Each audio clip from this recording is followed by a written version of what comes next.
He's Jim Brady. I am Marjorie Egan. You are listening to Boston Public Radio, 89.7 GBH. We are streaming at facebook.com/GBH News, youtube.com/GBH News, and we are broadcasting right now from the Boston Public Library in Copley Square. A couple of programming notes.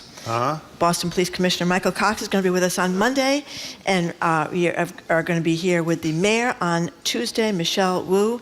And right now, we're the Attorney General of the Commonwealth of Massachusetts, Andrea Campbell. Hello, Do I Jim. get to say anything today, or what? I have to get it in first and make up for what I might not get in later on. You know what I mean? Okay, we are joined now. Hello, Marjorie. Nice to see you. Hi, Jim. We are joined now at the Boston Public Library by Attorney General Andrea Joy Campbell for Ask the Attorney General.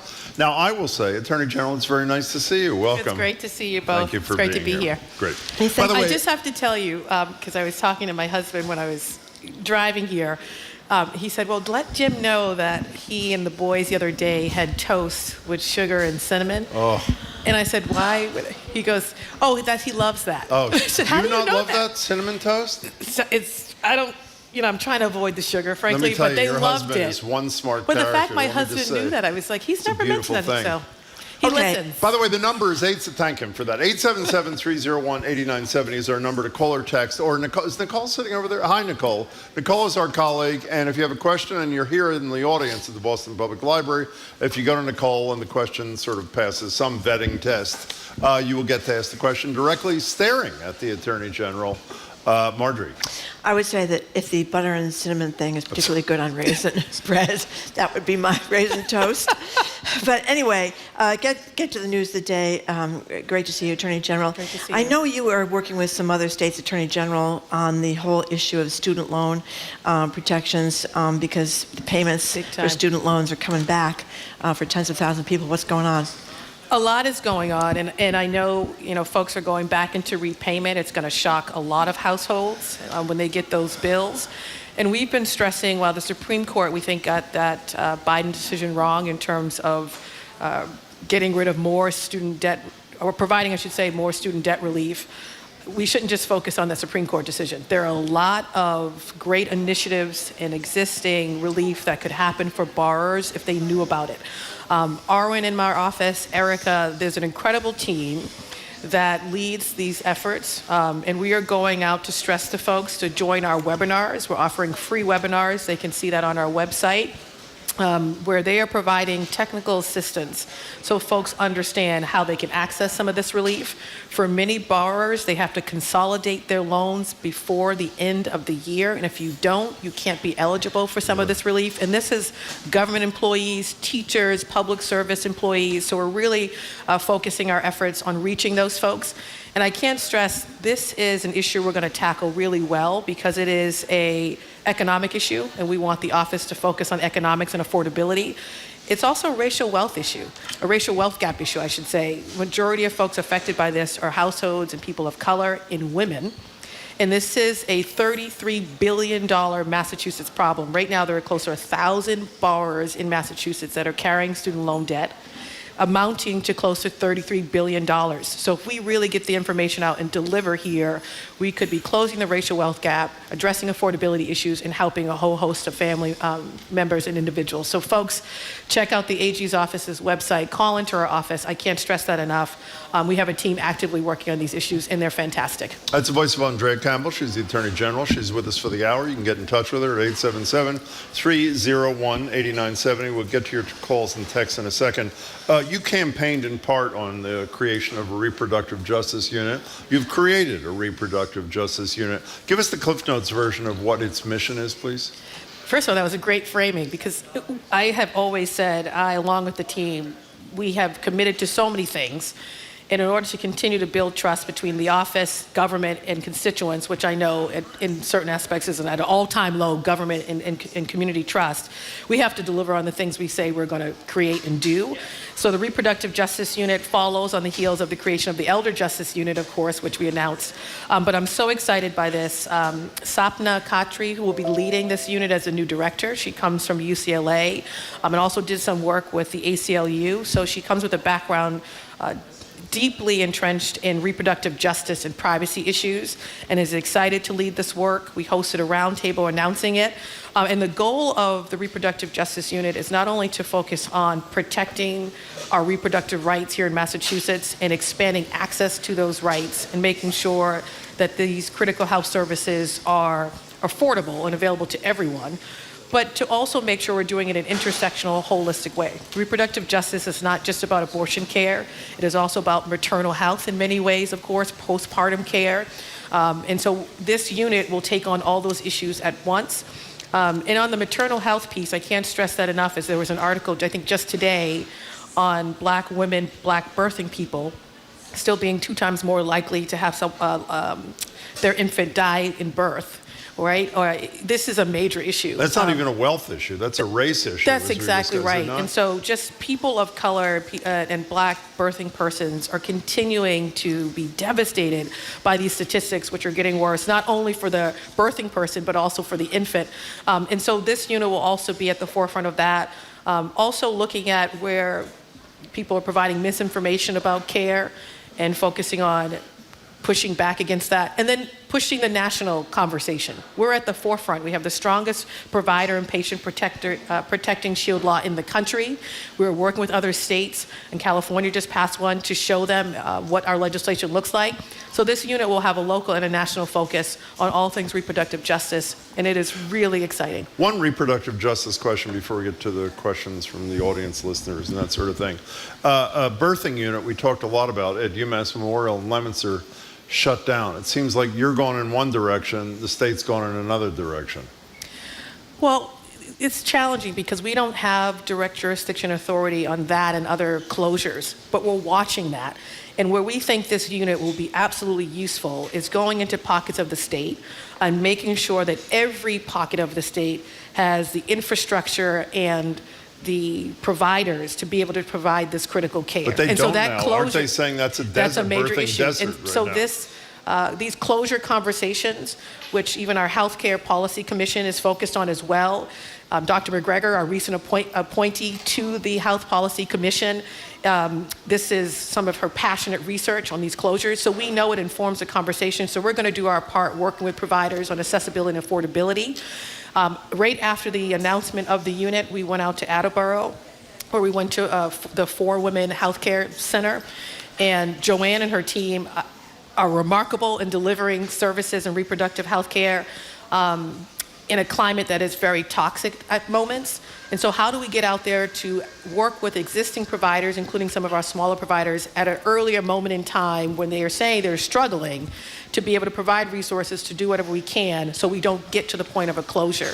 In Attleboro, for example, where we went to visit, they are tackling these issues for an entire region, including folks from the Cape and Islands and other places where there are reproductive deserts.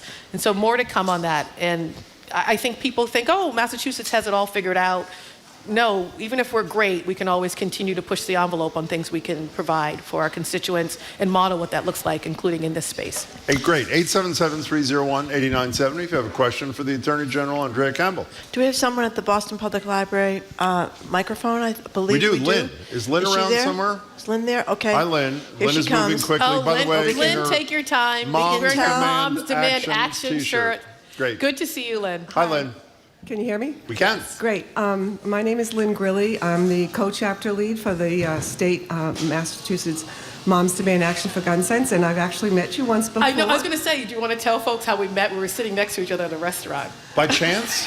By chance. Yeah, likely. My husband brought me to dinner to celebrate my birthday, and I was like, hello.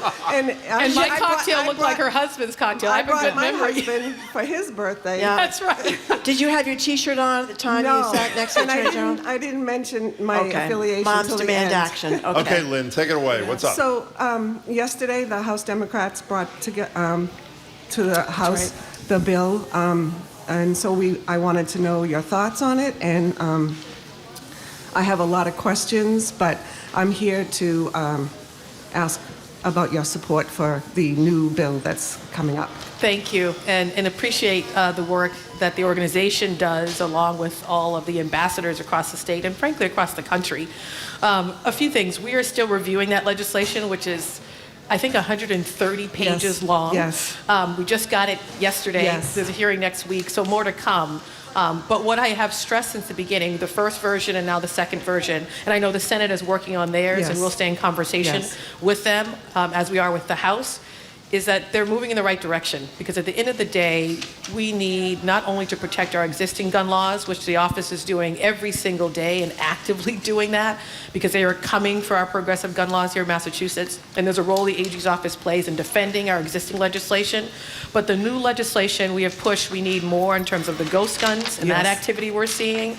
Jim, Marjorie is calling me. Oh, I'm sorry. I think She's I like have what trying you're to looking wave. for. Everyone saw but you. Yeah. But I'm going Thank to you. continue. I've been waving for Thank you quite for a know, she while. was helping me like- out, by the way. Go ahead. But ghost guns, major issue. So there's pieces, of course, of the legislation, the previous version as well, that really hones in on that. We want to make sure that you can only, we not only have the tools to criminally go after folks, which you currently don't do, but also the tracking of guns. So it's moving in the right direction, and we want to be a part of that. But it also connects to another unit that we will announce in the near Yes. future, That- which I is was our gonna gun ask that violence question. prevention Yes. unit. Yes. And I am so delighted, and more to come on that. But this unit, which we promised to set up in the office, will not only enforce our gun laws and go after folks who are trafficking guns and drugs, frankly, they go hand in hand, but also continue our national leadership in a greater way on these issues and addressing community violence. And I have to say one thing.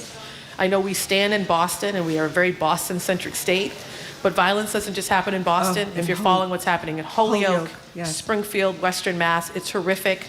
I know the district attorney out there, Gallooni, and his team are working really hard. So we're going to do this in partnership with all of them. So thank you. For people Yeah, who are and not following it, the Holyoke horror was a woman, it had nothing to do with anything, is That's right. riding on a bus, pregnant woman. She's, at least was in critical condition, and she lost her baby. Yeah. It's just like, it's a horrible story. Lynn, You know, thanks. And by the way, Good to Moms see you, Demand Lynn. Action is fabulous. Check it out. Attorney That's General, right. I was reading the story about this in the Globe. It points out that the original bill banned people from carrying guns into public places without explicit permission. But my understanding is the revised bill leaves banning guns to the discretion of individual businesses. So does this mean I could be in a supermarket, a Star Market, or I could Well, I be don't in want a to go Walmart? there. I don't want to sort of chime in just yet because we're still reviewing it. And I will say we have been in active conversations with the House. We're going to do the same thing with the Senate. That anything they sort of put into legislation, our experts and our team of lawyers and staff members want to be present in those conversations to help them craft legislation, of course, so that it stands up against any challenge. We know that even if we think it is legal, folks are still coming after our assault weapons ban and other common sense gun laws that we currently have. Right. And we're going to be expected probably at some point to defend this legislation. So I can't go into too much detail, but I will say once we review it, the entirety of the bill, we will have more to say. But I just want to be clear for people, as I understand Yep. it, correct me if I'm wrong, what this House bill says right now is that discretion of having guns is up to individual businesses, which seems to me, I'm not a lawyer, but would open up the possibility of somebody being next to me at Target or Walmart or Star Market with a loaded weapon. We're not there. And so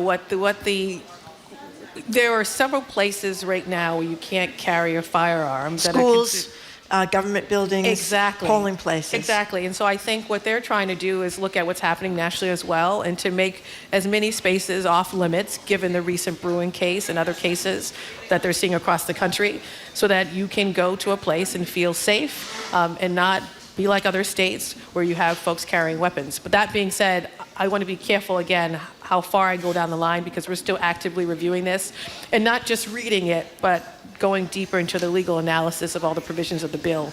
And we just got it yesterday. It's 120 By the way, this one of the pages, provisions so the more to Globe come. story highlights. It apparently has a grandparent clause for people who already own assault weapons. I'm sure there's a legal issue there, but as a citizen of the Commonwealth, it makes me very nervous. In any case, let's start. Let's go to Belmont, and Grant is on the phone. You're on with the Attorney General. Hey, Grant. Hi, Jim. Thank you so much for all you do. And Marjorie. Madam Attorney General, according to multiple news reports in the state, the Cannabis Control Commission is in chaos, including the suspension of the CCC chair, a staff playbook to take out commissioners, and numerous conflicts of interest. As a result, do you support a request from lawmakers to hold an oversight hearing of this agency, of which you are one of the appointing authorities? Thank you. Thank you, Grant, for the question. I'm not going to comment on that. I do know there was a letter sent from Senator Moore and someone else to the chairs of the legislative committee. There was a response from the commission debunking some of what they thought were in misrepresentations in that letter. So there's this back and forth that I don't want to get in the middle of, and I don't think our office is the right stakeholder to get in the middle of that. What I will say is we're actively working with the treasurer, who was the appointing authority for the recently suspended commissioner, and we are representing the treasurer in that, given our legal authority here. And it's a personnel matter, so I can only say that. But more will come out, and my goal is at the end of the day that it'll be a commission that not only continues to do great work, but will be at the forefront of the cannabis work in this country. And you can't have that when there's a lot of public commentary on various things. So more to come, but I can't speak to that beyond it's a personnel issue. I have one more question. Grant, I assume you're Grant Smith Ellis. Is that the Grant who you are?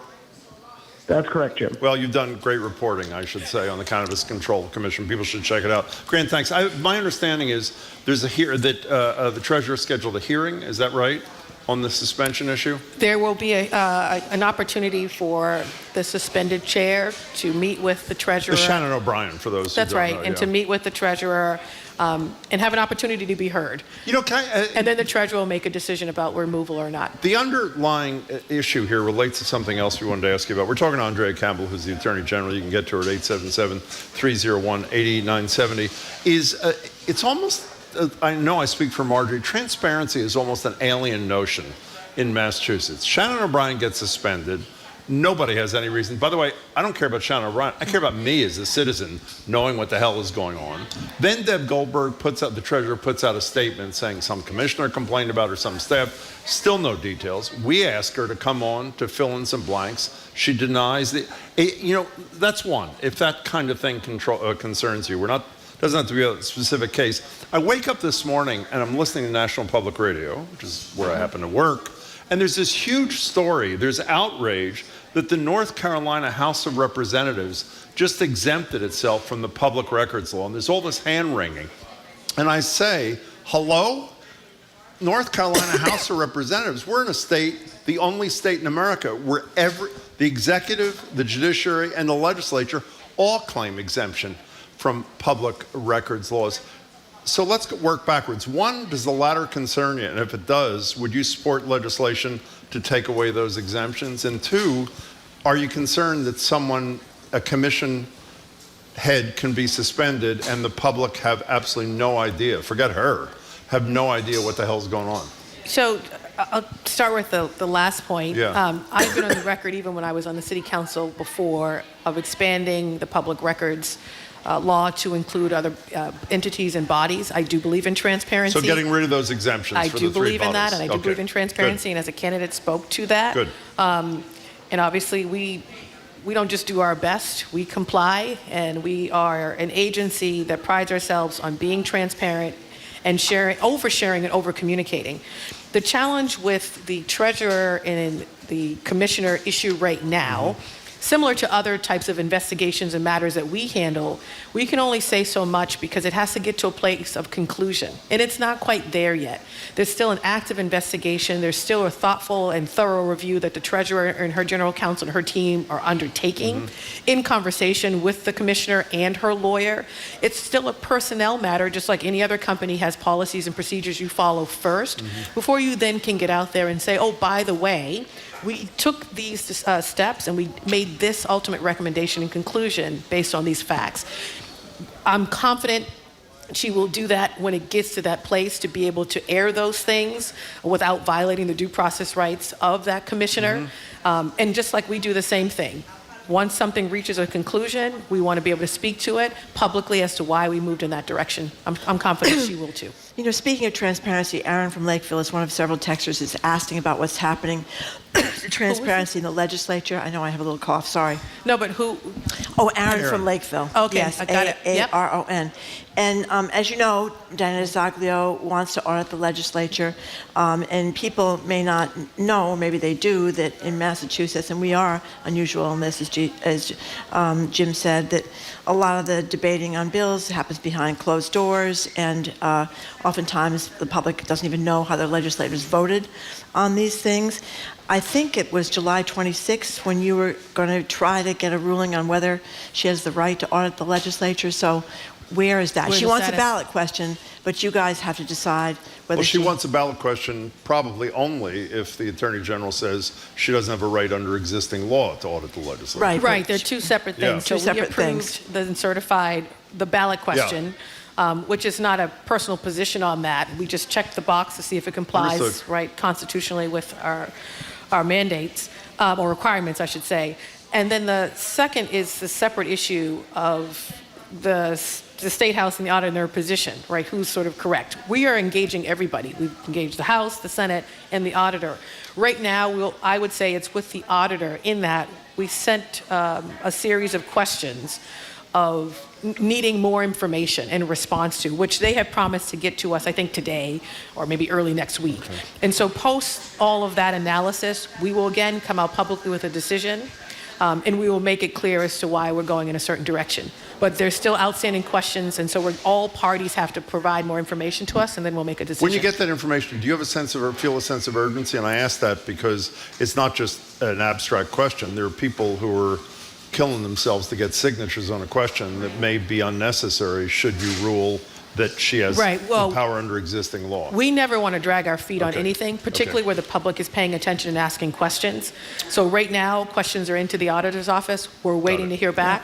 And we say, you know, we will reply as quickly as possible, but we can't make a decision without hearing some of that additional information. Have you heard her song? She's got a great Sunshine song. I've been hearing all of the songs. I think there was an expectation that I was going to get on here and have my own song. You have 30 minutes. Which is not going to happen. Okay. And people had ideas and thoughts on what that should Your be. husband just called. He said he's feeding the kids and they'd love to hear a song from their mom. Well, my oldest is at school. He's in the first grade. My youngest is at daycare. But Marty in Brookline, you're on with the Attorney General, Andrea Campbell. Thank you for your call. Welcome. Hi, you guys know me. I'm a frequent caller and even more frequent emailer. So, thank you, Marty. Hi. So, Attorney General, I was one of your early and most vigorous supporters because I knew you would do good things on criminal justice reform, and I actually thought your predecessor was kind of weak on that, although she's doing better now. But so I have 3 bullet questions if you have any insider information on any of these. The first one is statewide racial data, profiling data collection. I think only 50 places do it. Brookline was the first, partly through my efforts. The second is raising the juvenile age, where the Chief Justice of Juvenile Court is one of the impediments. And the third one is parole eligibility on life without parole, where we have maybe the oldest prison population in the country. That's it. Thanks, Marty. Appreciate it. Thank you, Marty, and thank you for the kind words and support. So racial data, so I will say we started internally a government accountability working group. So folks from every bureau, including our Crim Bureau and others, are represented, and our Civil Rights Division are represented as a part of this group.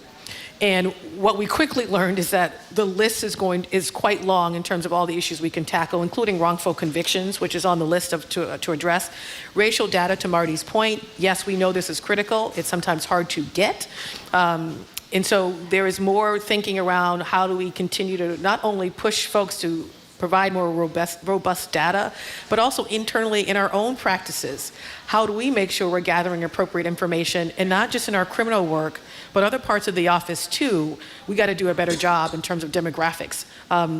The raise the age, I was recently at the State House testifying in support of this legislation, which I have supported for a long time, coming from an education law background. And so was there with a few of my team members two in particular, but also Liza, who runs our Children's Justice Unit. They're testifying for this legislation to pass and how critical it is that these juveniles, 18, 19, and 20, be in the juvenile system. And of course, there's still ways to pull them into an adult system for more egregious and horrific crimes. Give us a sentence on the rationale for your position, please. Brain development research, number one. And also, when we raised the age before, the numbers went down. DYF was prepared to address this population, and the recidivism rates went down for juveniles when we raised the age. The worst recidivism rates right now are for 18, 19, 20 in the adult system. So it's clearly not working. And then couple that with the brain development research, which, by the way, says to 25. So this is beyond reasonable to say we're only going to 20. And then on parole, this is on the list to discuss. We're obviously intimately in different ways connected to the parole board, and kudos to the governor and others who are appointing folks who understand and get that we can't just keep people housed. We have to release them. What good is it if we pass laws and reforms, particularly on medical release and other things, and we don't do that, which is personal to me. So more to come on that, but it will be a holistic approach to some of these issues. But we've started to step into this space. And let me tell you, on the raise the age legislation, the office had never taken a position before and never been, I think, at the State House pushing for passage of this type of juvenile reform and some other reforms. Can you imagine this legislature having the you-know-what to actually do this? I hope so. And I think, at least when I testified and with others, the feedback was great. There's a phase-in approach to this. It's reasonable. It makes sense. Advocates have been working on it for a really long time. And again, Massachusetts has an opportunity to lead. And this is one area that it can do so. 877-301-8970 if you have a question or a thought for the Attorney General. Marie in East Hampton, you're on with the Attorney General of the Commonwealth. Welcome. Marie. Is it Marie in Brockton? Wherever you are, if you're Marie, you're on. Okay. Welcome to the show. My apologies. Hi. Thank you very much for taking my call. Sure. I called a couple of months ago and spoke with the governor regarding the disaster that was occurring in the southern part of the state. And even after that, 6 more urgent care centers closed. What has happened is Stewart Good Samaritan Hospital has been so overwhelmed. I had the sad opportunity of going in there with someone in the emergency room. There were people sleeping on the floor wrapped in blankets. In the emergency room, there were beds stacked 2, 3 deep. Up on the floor is the same thing. And because Stewart is also a for-profit private organization, they also are using insurance status and overdue bills as a means as to whether if you get seen, when you get seen, if you get a room, or if you stay where you are. And like I said, 20-hour wait times. It was horrible. Marie, can I ask you to pose a question, if you wouldn't mind, to the Attorney General? I'm asking if the Attorney General is looking into some of these aspects. Number one, I can't imagine that crowding is legal to have in a hospital, and to use those standards. Is that acceptable? They keep saying we can't turn you away, but it doesn't mean they have to treat you. Were you able to hear all that?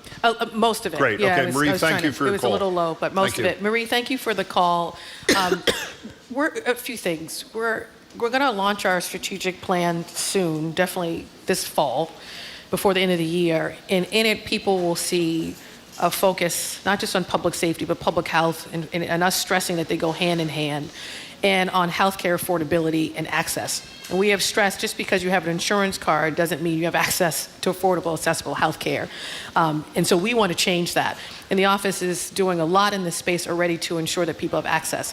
What goes hand in hand is, of course, not only the wait times, but these closure conversations, which are not just happening in Massachusetts, it's happening in other parts of the country, the workforce development issues in our healthcare system, et cetera. So there's a few tools that we have in our toolkit to assist. One is through, obviously, some of our community benefits work, which we just are releasing that report and pushing institutions to invest in maybe other parts of the state where we know these issues are showing up, to expand access to healthcare and to really help us with these equity issues. The closure conversation, sometimes we have an active and intimate role in some of our nonprofit institutions because of our charities work, reviewing these transactions around expansion, et cetera, and we take that obligation very seriously. and Sandy, who leads our healthcare division, and Mike, who I was just on a call with, who's in our antitrust unit. They work hand in hand on these things. Again, an active tool for us.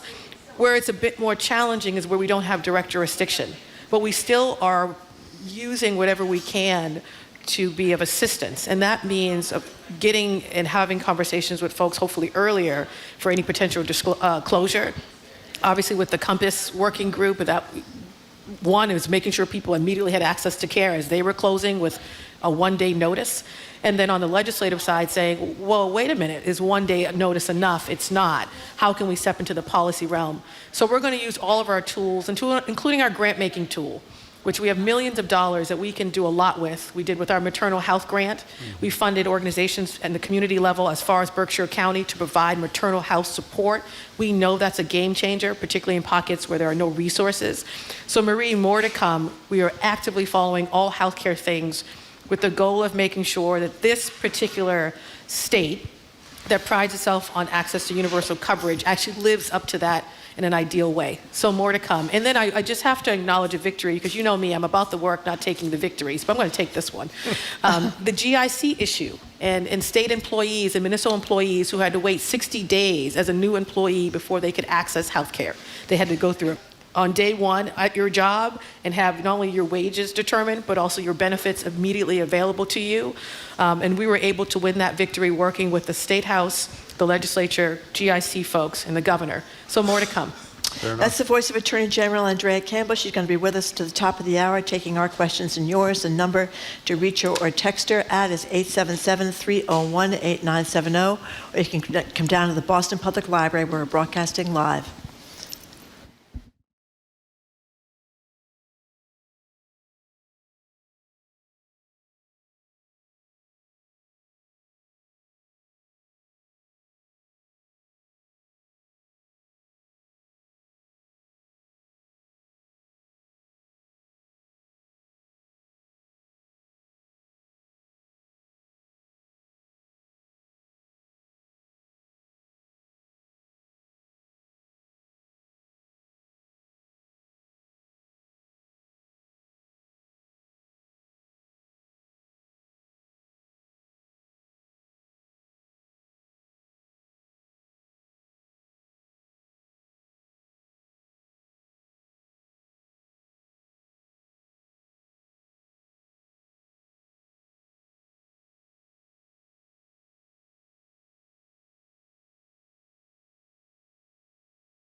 Welcome back to Boston Public Radio. Jim Browdy and Marjorie Egan, the Attorney General, is joining us for her monthly Ask the AG, and she was really kind. She sort of humbly during the break asked if she could sing before the end of the hour, and Marjorie and I said, of course you can. So anytime in the next 19 minutes, you feel free to just break into song, okay? Yeah. 877-301-8970. The lines are full, but you can always text.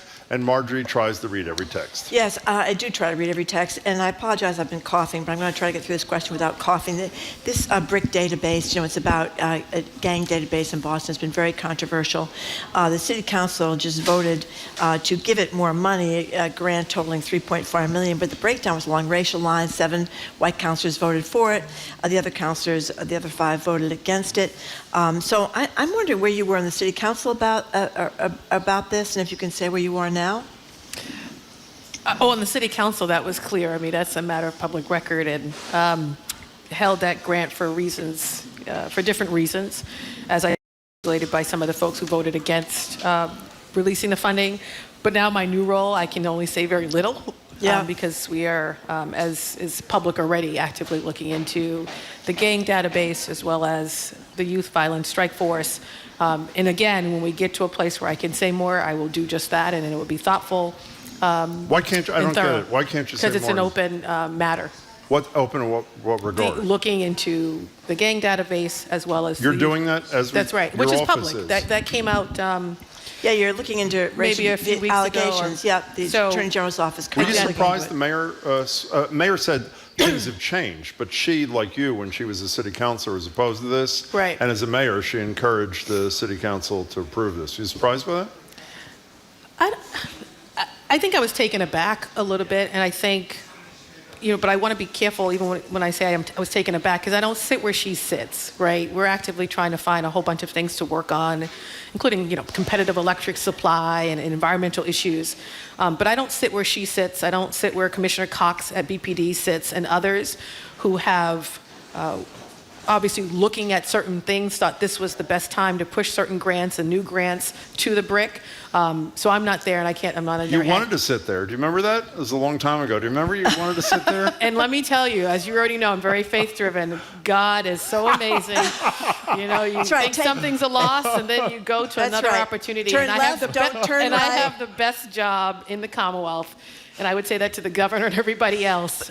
Being the Attorney General of Massachusetts it's not only a blessing, and I take the responsibility very serious, but given the issues we're talking about locally and nationally, AGs are really expected to step up and lead the way on a whole host of fronts. And that's amazing. And I work with an incredible team every day to do just that. But one thing you probably can explain much better than I can, what is the gang database's purpose supposed to be for people who don't know? Why does it even exist?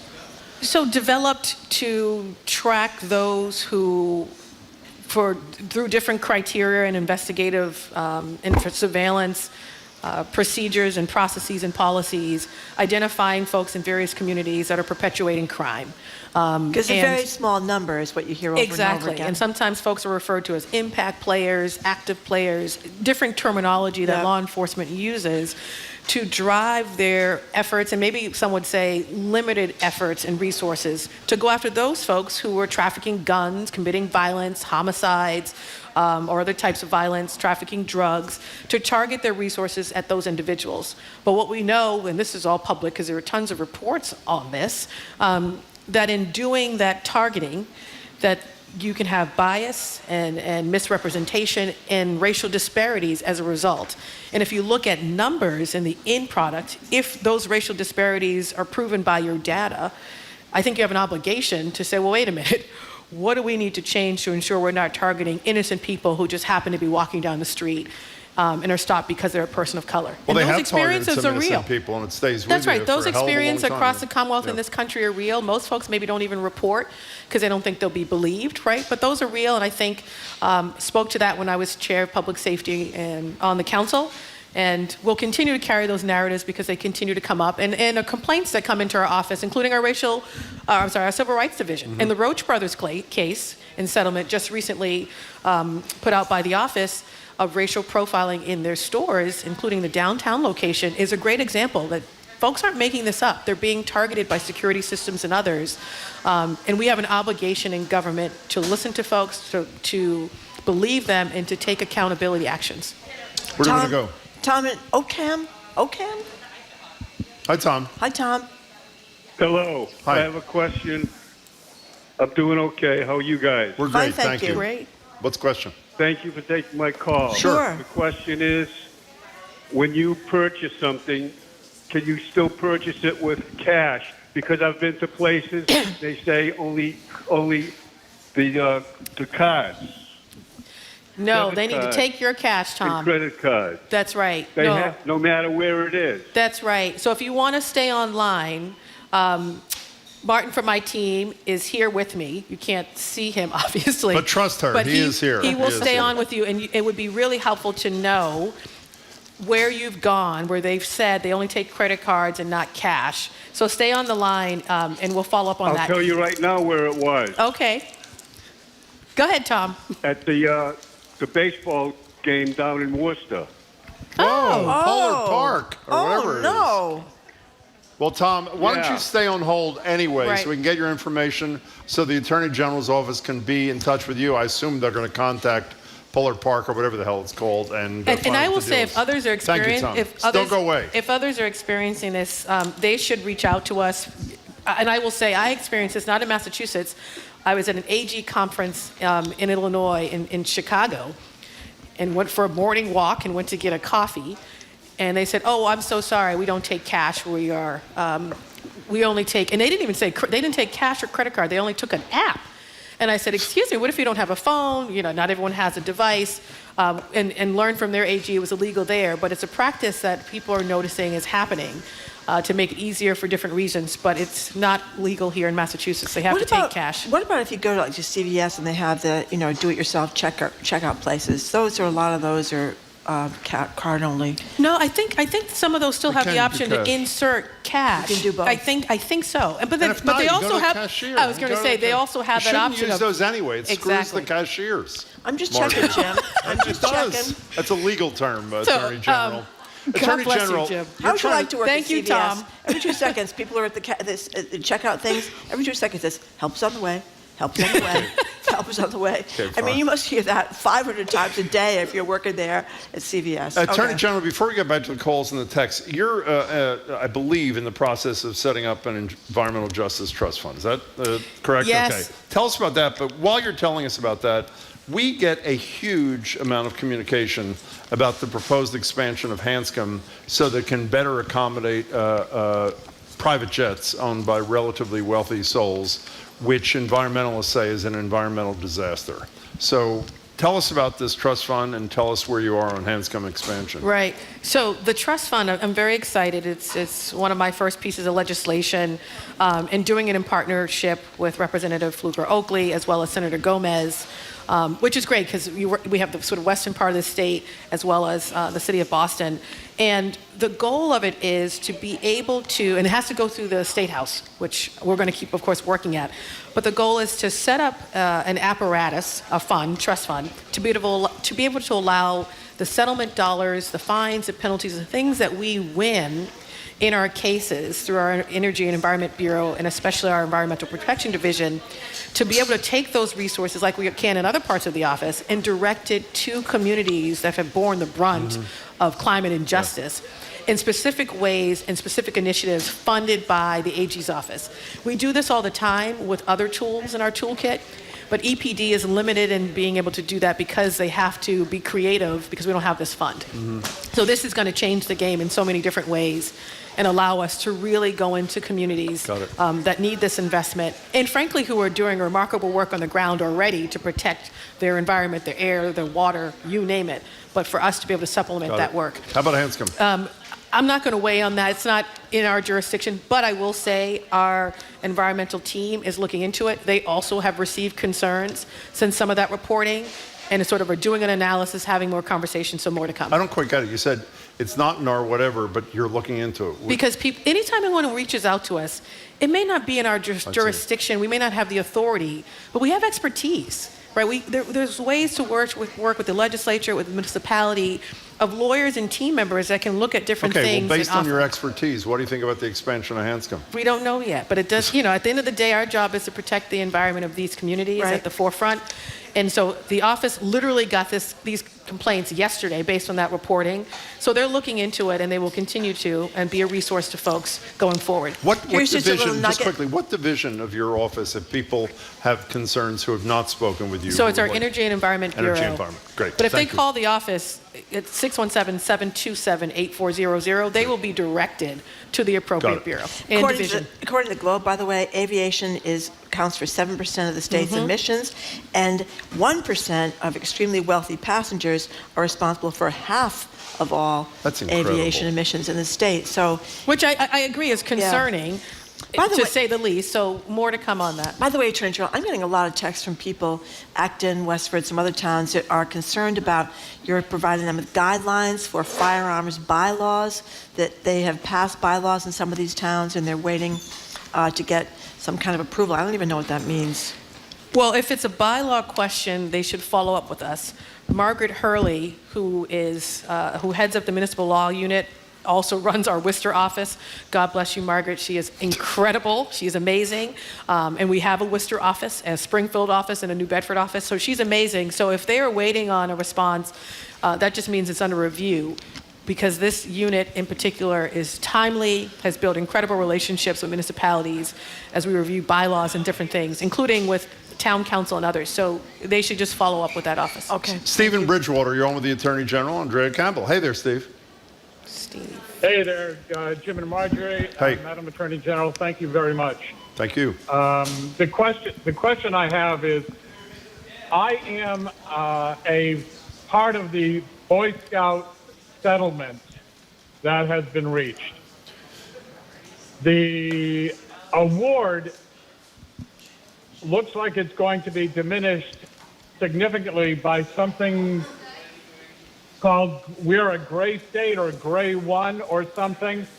So if I was entitled to say $1 million, I'll now be entitled to $30,000 because it is capped by the Commonwealth. Can you explain that to me in the rationale? Follow up.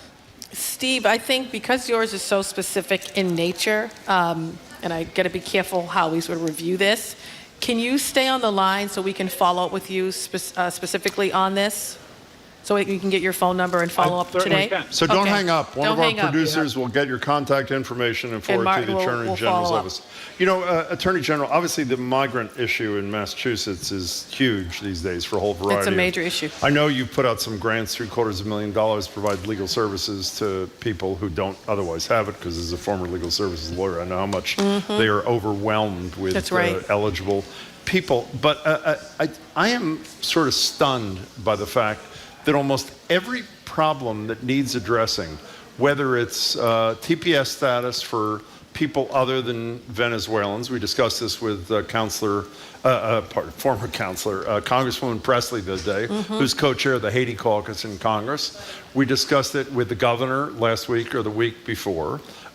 Money from the federal government to help a state that is shouldering a disproportionate share. The point, all roads end at the White House. This is not one of these things where Democrats can blame those horrible Republicans for inaction. Why is Joe Biden not addressing almost any of these things? I think they're addressing some and maybe slow to address some other things, which we'll continue to push and follow up on. So a few things. The migrant crisis is not going away. It's something our state, of course, and other states are dealing with. But as you know, because we're a right to shelter state, we have to step up and meet the moment and provide shelter and resources. And we're doing that in partnership across a whole bunch of state agencies. I think the number one piece for us was making sure those legal service organizations got grant money. And so that is wrapping up, and we're going to get that money out the door quickly. Because they are on the front lines providing technical assistance to folks and answering their questions. The other piece of our work and advocacy has been to President Biden and the Department of Homeland Security Secretary on the work permits in particular. We were the first, of course, working with other AGs to get that letter out. The governor and business community followed up because you need an exit strategy. Don't just house someone, they want to work. And then get out of the system to permanent housing, working a job, or as immigrants maybe work 2 or 3 or more jobs, and then free it up in other spaces for other people. And so we did get a response. The thing that was, I think, interesting is the TPS for Venezuelans, that was public, but some of the other work that they did that was really good for us to hear and good news for Massachusetts was not. Like what? Can you give us an example? 30 days. So they went from 8 months, sometimes 9 months to process a work permit for a parolee to guaranteeing it won't take longer than 30 days, which is incredible. The second piece was those who are actively applying for asylum to extend their work permit authorizations for 5 years.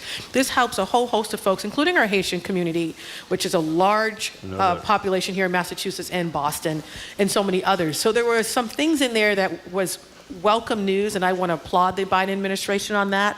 And we're going to continue to work with them on these other issues as well. And I just stress, while they're doing their part, we can't lose the larger picture of creating the pathways and more pathways to citizenship, which is still a challenge, which we know is not held up in Congress by Democrats.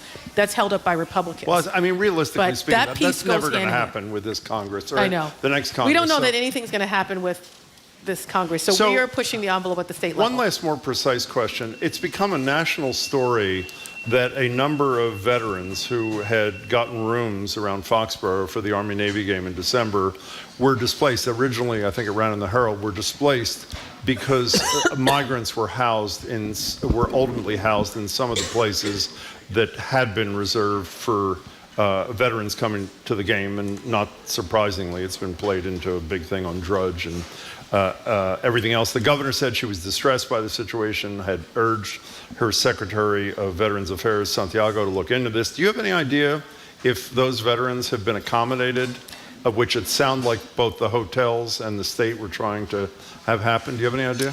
I don't know, and that's a follow-up question, obviously, for Secretary Santiago Sure. and the governor. So I don't know. What I will say is we continue to be at the table with the governor, of course, lieutenant governor, and every agency, doing our part to respond quickly, and to work with municipalities and law enforcement so that they understand the magnitude of the migrant crisis now, and the fact that we're a right to shelter state, and wanting to do our part to make sure folks have access to housing and other resources.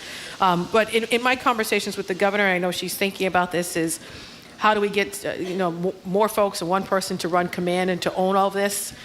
So they're doing their part and working really hard. We're going to support and work in partnership, so more to come. Fair enough. Attorney General, I want you to know I'm being deluged by Red Sox fans and Patriots fans who But tell what? me Gillette and Fenway are both cashless. I've got a whole... Actually, the prior Attorney General, I think, dealt with the Fenway issue. In fact, we discussed it with Attorney General Healy a year or so ago don't know. on Rose. Get- Well, we're get on these it. texts. I'm And getting I will these say texts. we'll follow up with our office, but we'll look into it. And appreciate Hey. Tom for lifting up the issue that clearly is concerning to a lot of The people. other texters wanted, what's your favorite song? Oh my goodness, my favorite song. I have a lot, and I listen to a lot of music, but What's I your like favorite Otis song? Redding. Okay, fine. Dock like of the Otis Bay, what do you want Dock of the Bay? What is it? Which one? No, These Arms Are Mine are one of my Fabulous. favorites. Now, here's the deal. Very quickly, the auditor sang on our show. State Representative Connolly sang the other day. Yeah. He's I'm the not leader singing. of the What is wrong with you? I'm not singing. Just sing the I damn also song. love Beyonce. I love... Sing a song of no, hers. Jim, why don't you absolutely sing a not. song Because here? I'm not the Attorney Okay. General. I'm not here to promote anything. Just want to sing a song. Leave her alone. How about next month? Make a commitment now so we have something to look forward to. No. Why not? Very But I small-minded do of you, love I should say. Otis Redding. You So, do? yeah, sitting on the dock of the bay would be good, because right great. now I would want to be sitting on the dock of the bay and you leaving me alone. That's right. And Exactly. me not having to answer any more questions about Attorney whether That's I'm right. innocent. General, do us a Say, favor one more time. The phone number which you gave, give it again if you can. and the- 617-727-8400. And if I have to stress one thing, when it comes to the student loan issue, free webinars, free information. Again, this almost affects 1 million residents in Massachusetts. It's a $33 billion issue. You probably are sitting here listening and eligible for relief, especially if you work for government, teacher, public service. Please check out our website. Join one of these webinars, which is free, because the office is providing relief almost every single day. And I just met a woman who at an event who 15 got seconds. $400,000 wiped Wow. out of student relief a month ago. The numbers are staggering. That could be you. Fair So enough. please reach out to the office on Andrea that. Campbell, thank you so much. Thank for you your all time. for We Thank having you really so much, appreciate it. Thank Attorney you so General. See you next month. Thank you to the audience. Every month, up next after the new news, going to be Thank joined you, by Martin. Christopher Muther, who's going to tell us about the best picks from Condé Nast for New England hotels, airports, and resorts, and much more. You're listening to Boston Public Radio, broadcasting live from the Boston Public Library.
I'm Jim Browdy, head on Boston Public Radio, live from the Boston Public Library. Boston Globe travel writer Christopher Muther joins us to discuss new direct routes to Europe from Boston to London and Amsterdam, and his rather unusual experience judging the New England Meow Outfit Inc.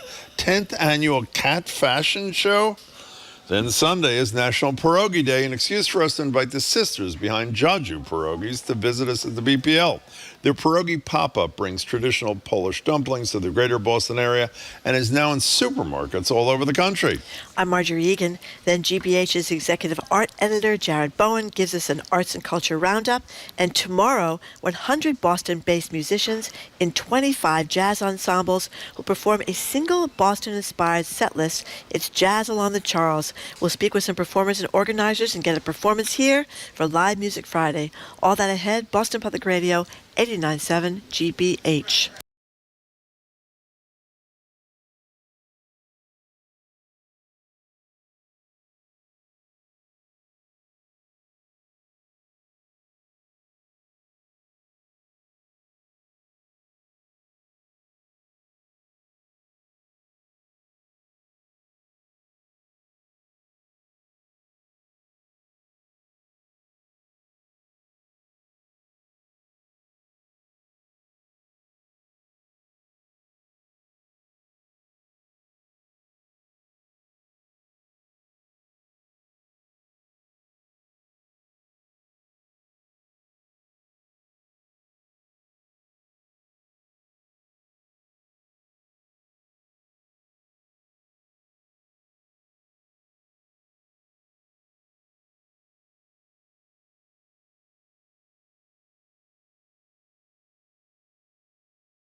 He is Jim Brady. I am Marjorie Eakin. Welcome to hour number 2 of Boston Public Radio, 89.7 GBH. We are broadcasting live as we do every Tuesday and every Friday from the Boston Public Library. We are streaming at facebook.com/GBH News and youtube.com/GBH News. Hello again, Jim. Hello again, Marjorie. On Monday, back in Brighton, the police commissioner of Boston, Michael Cox, will join us.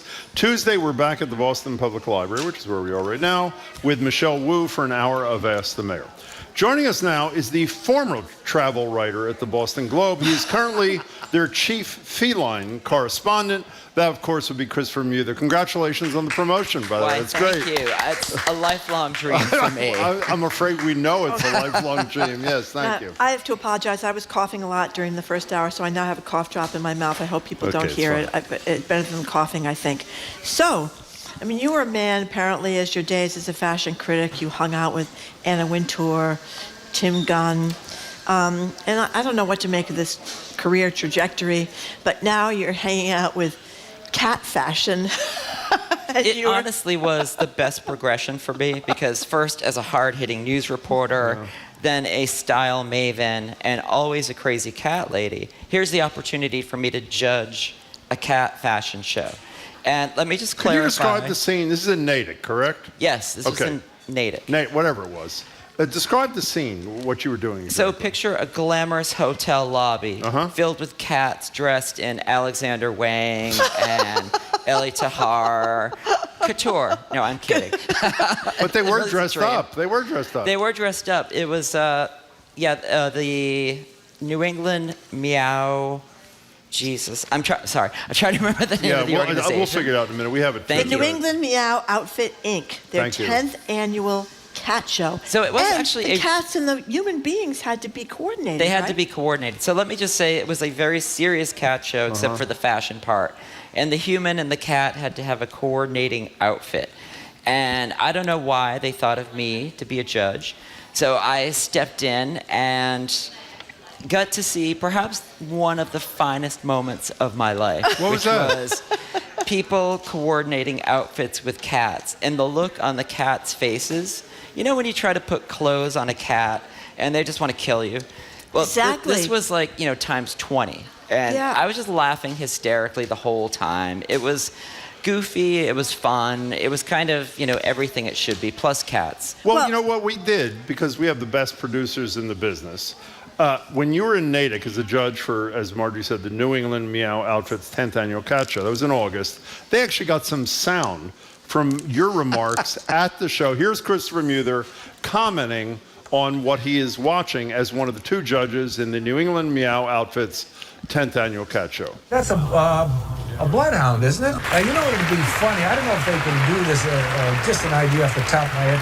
Why didn't he put the bloodhound, put on one of those Sherlock Holmes hats and put a little pipe in his mouth? Are they ever allowed to do anything like that, dress up a dog in a funny way? No, that's not quite what the purpose of these shows But is. it would, I think it would really get the crowd going. You know what I mean? The Sherlock Holmes hat with a pipe. I don't know if you could make it look like smoke's coming out of the pipe. That was fabulous. That's the best commentary I've heard you do, actually. It was really terrific. Thank you, and thank you for remembering my film, Best in Show. Is it the best show? Is it the funniest movie ever? Oh, it's like right up there with Waiting for Guffman. I would say they're both really great. But yes. I did appreciate, though, you had a real struggle deciding what would be the appropriate T-shirt to wear to this event. Can you give us an idea of what you had to go through before you made your ultimate choice? It really was a difficult decision because, as a judge, I wanted to present myself as somebody who is authoritative, who knows what he's doing, but I also wanted to wear something that said, crazy cat lady. Exactly. So to combine those 2 things, so I have this sweater that has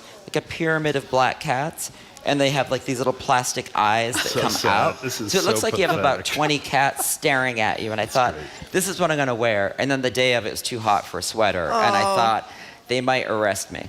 So instead, I decided on more of a kind of simple, abstract cat T-shirt. It's very nice. You have many, as I understand it. I have many, I do. Now, yes. do you personally have cats at the moment in your home? I have one cat. Her name is Mrs. Dusty Delta Don Tortellini Davenport. Of course it is. She's Why wouldn't it be? She was a single teenage mother. We got her at the shelter. Yeah. She's the sweetest cat ever. And what is the deal? Do you let the cat out, keep the cat in the house? Do you declaw or not declaw? Never declaw. Never and declaw. she's an indoor cat. Indoor because, cat. You know, My neighbor takes his dog out in a leash, his cat out in a leash. that I applaud. We have a stroller that we walk her around in the neighborhood. Get some fresh air. Wait, we can't Yeah. tell if that's a serious thing or not. It is a serious That thing. is I'll really show you sad, video too. after. No, please don't. Okay, so Christopher Muther, you used to be the travel writer. When you were the travel still writer, am. whatever, you wrote a piece about this Boston-Amsterdam direct flight, I think JetBlue. But that wasn't the interesting part. What was the interesting part is that JetBlue is concerned that they're not going to be able to fly in Amsterdam come sometime in 2024 because, and I've never heard this before, because of environmental concerns in Amsterdam, they are limiting the number Good of for flights them. that they will allow into their own airport. Yeah, they're Fill in starting some to blanks. cap. So they were traditionally pre-pandemic at about 600,000 flights per year, in and out. They call that movements, just in general. So they've brought it down to 560, and then they're bringing it further down to 542. But the idea is to limit the number of planes coming in. One, of course, to reduce CO2 emissions. The other is just noise pollution in general. So meanwhile, you have airlines that want to start expanding into Europe, and Schiphol, which is the third largest airport in Europe, which is the one in Amsterdam, is saying no. And so JetBlue managed to get 2 slots at the airport for a flight to New York and a flight to Boston. And then after the fact, they haven't been given an extension on those slots. So there's a chance they've launched these routes. The routes may not last past March. Is any airport in the world contemplating? I've never heard of it. I mean, this is pretty radical behavior. How impressive it is, and here we are fighting about Massport. And Hanscom. And Hanscom Field for the private jet people. But you also wrote a great piece, too, about climate change concerns, with the wildfires in Greece, that terrible tragedy in Hawaii, weather conditions changing so much. How are people adapting their summer vacations? For me, that whole story was fascinating because I've kind of seen it play out over the past few years writing about travel. And this is a complete personal aside, but I think it really speaks to what's happening. Is I was in Switzerland last week and in the Alps, and I was kind of standing watching people parasailing off one of the mountains. And this guy who just lived there, he's in his 70s, he's been there for 50-something years doing this. He pointed to the glacier. There's the longest glacier in Europe is in Switzerland, in the Alps. And he said, that glacier used to come down to the valley. And this is like way up, 10,000 feet, 11,000 feet up. And now the glacier is like near the mountaintop. So in 50 years, it shrunk up. But as a result, the story you're talking about is that people have adapted where they're going on vacation because, there's been that terrible heat wave in Europe over the past few years. Like, so bad that the Italian media came up with some name for it, like devil's diarrhea or something. That was so it was so offensive that the government said you cannot call it that. It actually wasn't devil's diarrhea, but something close to. No, I like that though. That sounded really horrible. So people are no longer going to, or wildfires in Greece, deaths in France from heat waves. So people are now starting to go to Switzerland and Norway and places like that to get away from the heat. But that's measurable? The shift is so significant? Yes. I talked to travel agents, I've talked to tour operators, and honestly, 150% shift. People are not interested to the point where this summer in Italy, you could get deals on hotels, which never happens in the height of summer in Italy, because that's normally where everyone wants to go. We're talking to cat reporter Christopher Muther for the Boston Globe. Just a quick aside, what you find is they don't have, like we do, these climate-destroying air conditioners in every single room. And so you go over there to these places in June or July, and you can't get relief from the heat. Yeah, exactly. And, Americans are used to over air conditioning, and then when you have no air conditioning, I heard from many people who've gone, and I think that's starting to shift at the smaller hotels that never had air conditioning because they don't have a choice anymore. Right? Yeah, they have to do it. So, Christopher Muther, you always do this when Condé Nast or somebody, some major travel thing, posts the best hotels, the best inns, the best this, the best that. You say you tell people what are the local or regional ones. Before you give us some of the highlights and whether you agree with Condé Nast, this is the customers picking. Is that right? Okay, you're nodding. Yep, exactly. Okay. Is this BS? Or I am always under the opinion that if you buy ads, you have a relationship with the magazine, you make it into the top 10, and if you don't, it's likely you won't. Is that too cynical? Well, I'd expect nothing less from you, Jim, about being too cynical about something. But is it legit or is it not as legit? I think in this case, based on the winners and losers, I think it's legit because they're not like the newest, most expensive places, which actually surprised me, showing up on this list. And I can speak to them locally and somewhat nationally and internationally. Well, tell us some of the ones that were celebrated here and whether you agreed with the celebration. Well, the one that surprised me the most is the 19th best hotel in the world. It was the Liberty Hotel. Really? And the Liberty Hotel has been around since 2007. That's the old prison. The old prison, the old Charles Street prison. Down by the entrance to Spiro Drive. Yeah. And it's a great hotel, but then you think about the other hotels that have opened since. You know, the Newbury, which is the really posh place right over there. Very posh. The Langham did this amazing renovation. Yet it's the Liberty that winds up there. So unless someone from the Liberty has really deep pockets that get themselves up there, but I don't. In this case, I don't believe that there's any kind of. And what do you think of this selection of Liberty as the 19th best hotel in the world? I don't agree, but I'm not one of the 500,000 readers of Condé Nast Traveler that voted. I voted for the Cat Hotel that's in France. It's called The Rumor, if you ever are in France. Is that really true? There's a Cat Hotel in France. Really? Now, Not that I would ever Sure, it go or smells stay fabulous, by the way. Thank you. I've never heard, as you call it, the tucked away Boxer Hotel. Where is that, and what's so great about that? Yeah, that came it's in over number near the 4. garden. Oh, it is? Yeah, and it's a really like sweet little kind of jewel box hotel, but it's nothing like super fancy. But I mean, I do like it. But again, I was really surprised to see it there, which just means that a lot of people stayed there, liked it, and or they are pushing comment cards to people and giving them a 10% like I said, off exactly. discount. I mean, I don't know if it is or not. Okay, I'm sorry I brought that up. We just mentioned the top 5. And Well, why don't you Christopher's mention top piece, 5? The Liberty, the Intercontinental, the Mandarin, Oriental, the Boxer, and the Four Seasons, and one Dalton, but not the Four Seasons by the Boston Common. Yeah, that Dalton's one never pretty manages Yeah, to, never manages to place get it. well. I don't know why. Okay, can we discuss 2 places you reviewed? You praised one, Berkshire Inn, and then you trashed the other. As one does. And as one does. Tell us about these 2 places, both of which sounded interesting. And then I want to discuss your incredibly petty criticism of one of them. So what are these places, and tell us what you thought. I just want to get to fisticuffs and talk No, about it's not going to petty. go that far. Go ahead. So there are 2 old motor inns in the Berkshires, and I love this trend of people taking an old motor inn and kind of updating it and reusing it instead of just making another boring box hotel. So in this case, in the Berkshires, in Lenox, the former Days Inn is now a place called Lifehouse Lenox, Berkshires. And it's kind of a real great 70s vibe about it. As I described the lobby, it looks like Rhoda Morgenstern's New York apartment in a good way.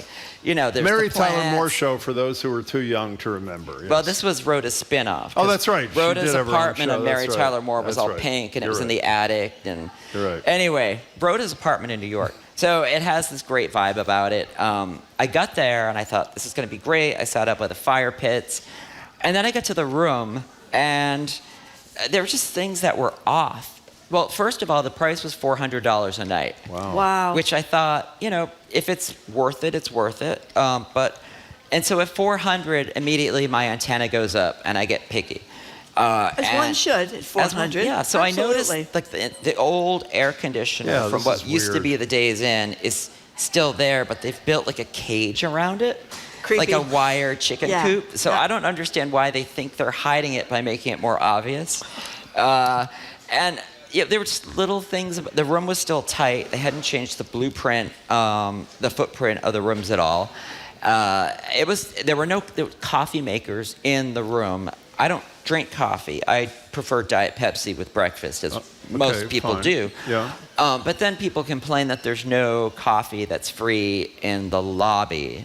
So lots of things like that. I'm totally into detail stuff and stay and play, and the details sounded like they were a little weak. No coffee is a big problem. I agree. It just doesn't feel right. I don't like it in the room either, because whoever does that, really, as you point out in your story, but you want it in the lobby. So one of the other things that really irked me about this place was I was scrolling around the TV. Like, I have to kind of figure out what everything is in the room and how it works. And there was a menu of things you could choose. Let's say you forgot your razor. Let's say you forgot your toothbrush, whatever. And so I always love playing around with these things. And so I said, I forgot my toothbrush, and I want ice. And I hit send. And dead silence. And I have no problem that if the service wasn't offered, it doesn't have, but it was offered. And these things never came. Remember, $400 a night. So when you write, we're going to get to the other end that you did like in the Berkshires. When you write a piece that basically is going to put somebody out of business like that one, do you get... The Butcher of Broadway. 2 questions. 1, do you feel bad? I mean, this is a serious question. And 2, do they call you 10 seconds after the thing runs and said, what is up with this? In this particular case, no and no, because what I learned after and before researching it is that Lifehouse, which is a chain of about 10 small hotels, is also a vertically integrated hotel platform, blah, blah, blah. What does that mean? It means it's really a software company that is developing software for other hotels to use, and yet they kind of have a few hotels on top of it. So it's like more of a test. It's like a guinea pig to try out their technologies. So they kind of don't care about someone like me. And then after I wrote my story, I went back and read other reviews, and the whole idea of the lack of customer service, which I think is what their software is trying to get across, is what one of the big complaints was. Okay, tell us about the place you did. I'm sorry, go ahead. You mentioned you read the reviews after you'd written your own review. Yes. I assume that so you would be unbiased? Correct. Oh, I Correct. like that. I don't believe that either. But okay, so no, I'm sure you did that way. Okay, how about the one you liked? This sounded great. Is this the one with the view, or is the first one the one with the view? The second one, the one that I liked, is the one with the view. Okay, let's hear about that The one. view at the first one is the parking lot. Oh, that's right. The view at the second one, which is called the Blue Vista Motor Lodge, is in Florida. And it's right at Whitcomb Summit, which also... Florida Mass, for those who don't know. Correct, Yeah, exactly. Florida Mass, sorry. Not the one with the alligators, the one with normal people. Right. And it has like the brass elk there on the hill, and just beautiful. And the woman who bought it and runs it, she's kind of a serial entrepreneur. And she had Stella Bella toys. Which was my kid's favorite course at the end of my street. So she Favorite toy store, yeah. She decided to go in and do this, and she opened this and redid it. Like, it doesn't look like Rhoda Morgenstern's apartment. It doesn't look like Mary Tyler Moore's apartment, but it's just like a solid, nice motor inn lodge with this incredible view. And there's nice fire pits outside. There's some hot tubs in the back. A question I get a lot is, do people know who you are when you go to a place? And normally I don't worry about it because I reserve through like a third-party site, and the owner is never on site. It's normally a bigger hotel. Mm-hmm. In this case, she works there. Oh, She's check-in behind. She reads the Globe. Oh, gosh. And I'm like... So what happened? I checked in. I acted like a normal person for once. Yeah. Smiled, and after the story ran, she sent me an email saying, I should have known it was you. And I was just so relieved to hear that, because I never want to be treated like someone other than a regular guest. Well, except you complimented the service. How do you know she's telling the truth? I don't know her at all. I just know the store. How do you know that she didn't know you? And as a result, you got great service because. Really? He doesn't believe anybody I who think says because anything. I have faith in humanity. Okay, Exactly. fine. Whereas Okay. you're more like the devil's diarrhea Okay. over there. So. It's the nicest thing anyone's ever said to That's me, true. actually. So you really like this place. And Your it's only cheap. complaint. It's cheap. It's not cheap. $129. No, in the fall it's $129. Well, I ended up having to reserve the king suite last minute because 366. But again, it was summer. I mean, it's 3 times the size of the other place. Okay. And a beautiful view, no parking lot noise. And you all felt those you had to things. do, you did a pro and a con, you felt you had to do a con, which with all due respect was stupid. This notion that because the TV, you had to use your accounts from other streaming services. I mean, boo-hoo, really. That bugs me as well. Sometimes you want to go into a hotel room, back me up, folks. Sometimes you just want to go in, turn on the TV, and plop down. Yeah. Like, you don't care Remember what's your on. passwords and all like, that I don't want to stuff. have to go and, like, line up the QR code on my phone Exactly. to get Netflix to go on and then think about what I want to watch on Netflix. So what was the one station they gave you? What was that, like Berkshire Today, or what was it? It was Pittsfield Community Television.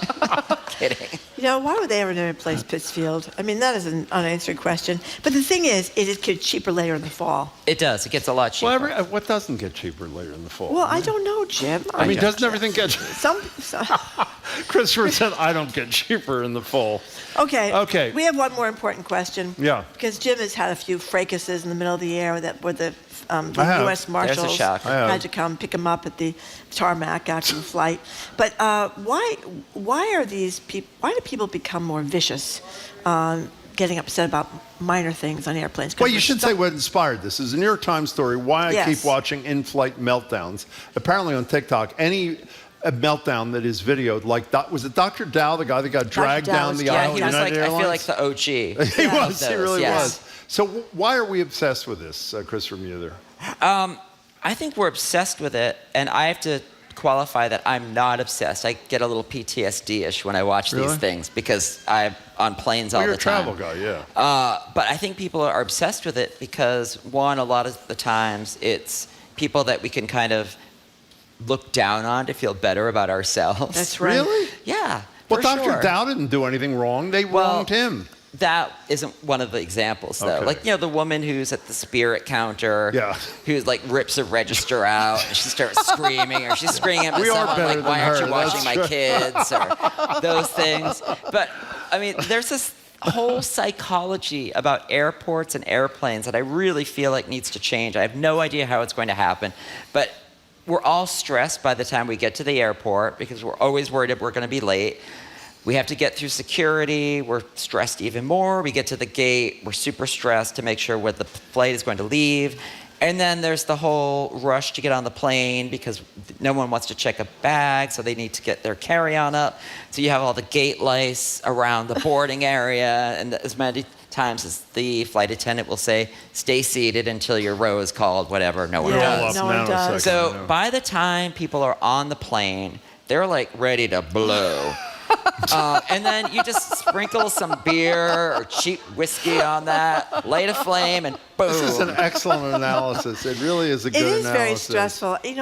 My life would be so much different. You could just take trains everywhere, So pleasant. No racing Well, it's not around. happening. We're never getting high-speed rails, we know. You have anything else you want to say, or are you done?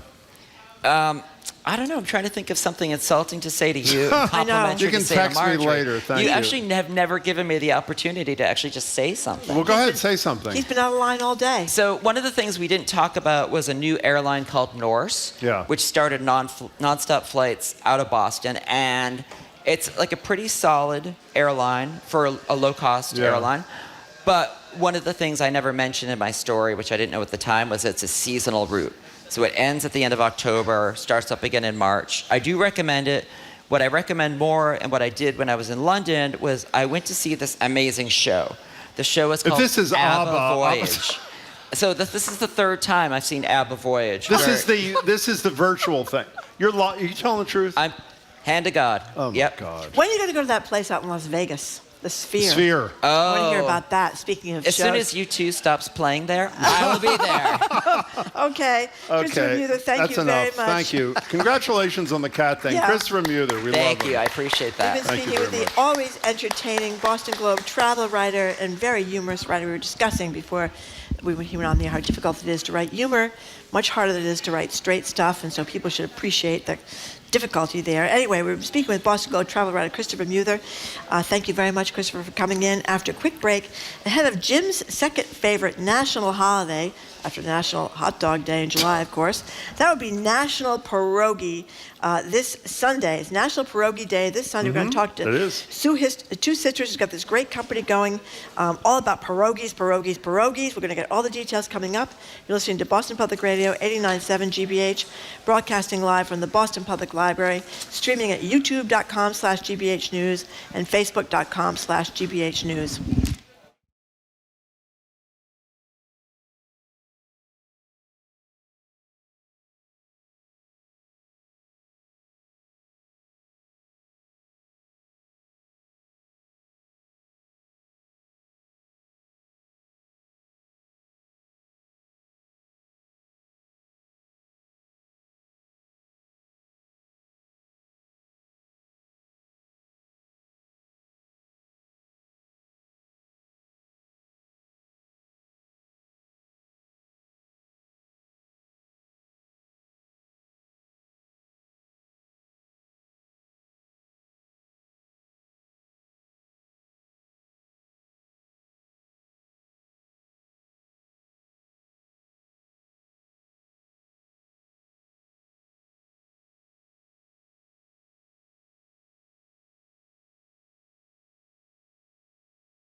Welcome back to Boston Public Radio. I'm Jim Browder. She's Marjorie. And we're streaming at facebook.com/GBH News, youtube.com/GBH News.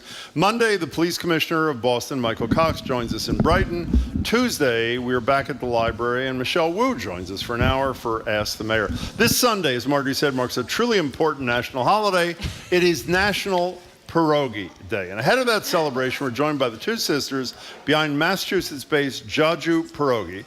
They're available in the freezer. Well, the sisters aren't available in the freezer section. The pierogi are at a number of, actually, it isn't a number, at a mountain of supermarkets all over the country, including this brand new partnership with Whole Foods, and it pop-ups throughout the fall and holiday season, including at Marshfield's Levitate Flannel Jam Music Festival. Is that right, this weekend? Yep, Vanessa and Casey White, it's great to meet you. Congratulations. Great to have you. Thank you very much. And I agree. I think that for National Pierogi Day, we should all just, it should be a day of rest. It's huge. For the whole country. We should all come together in some odd way.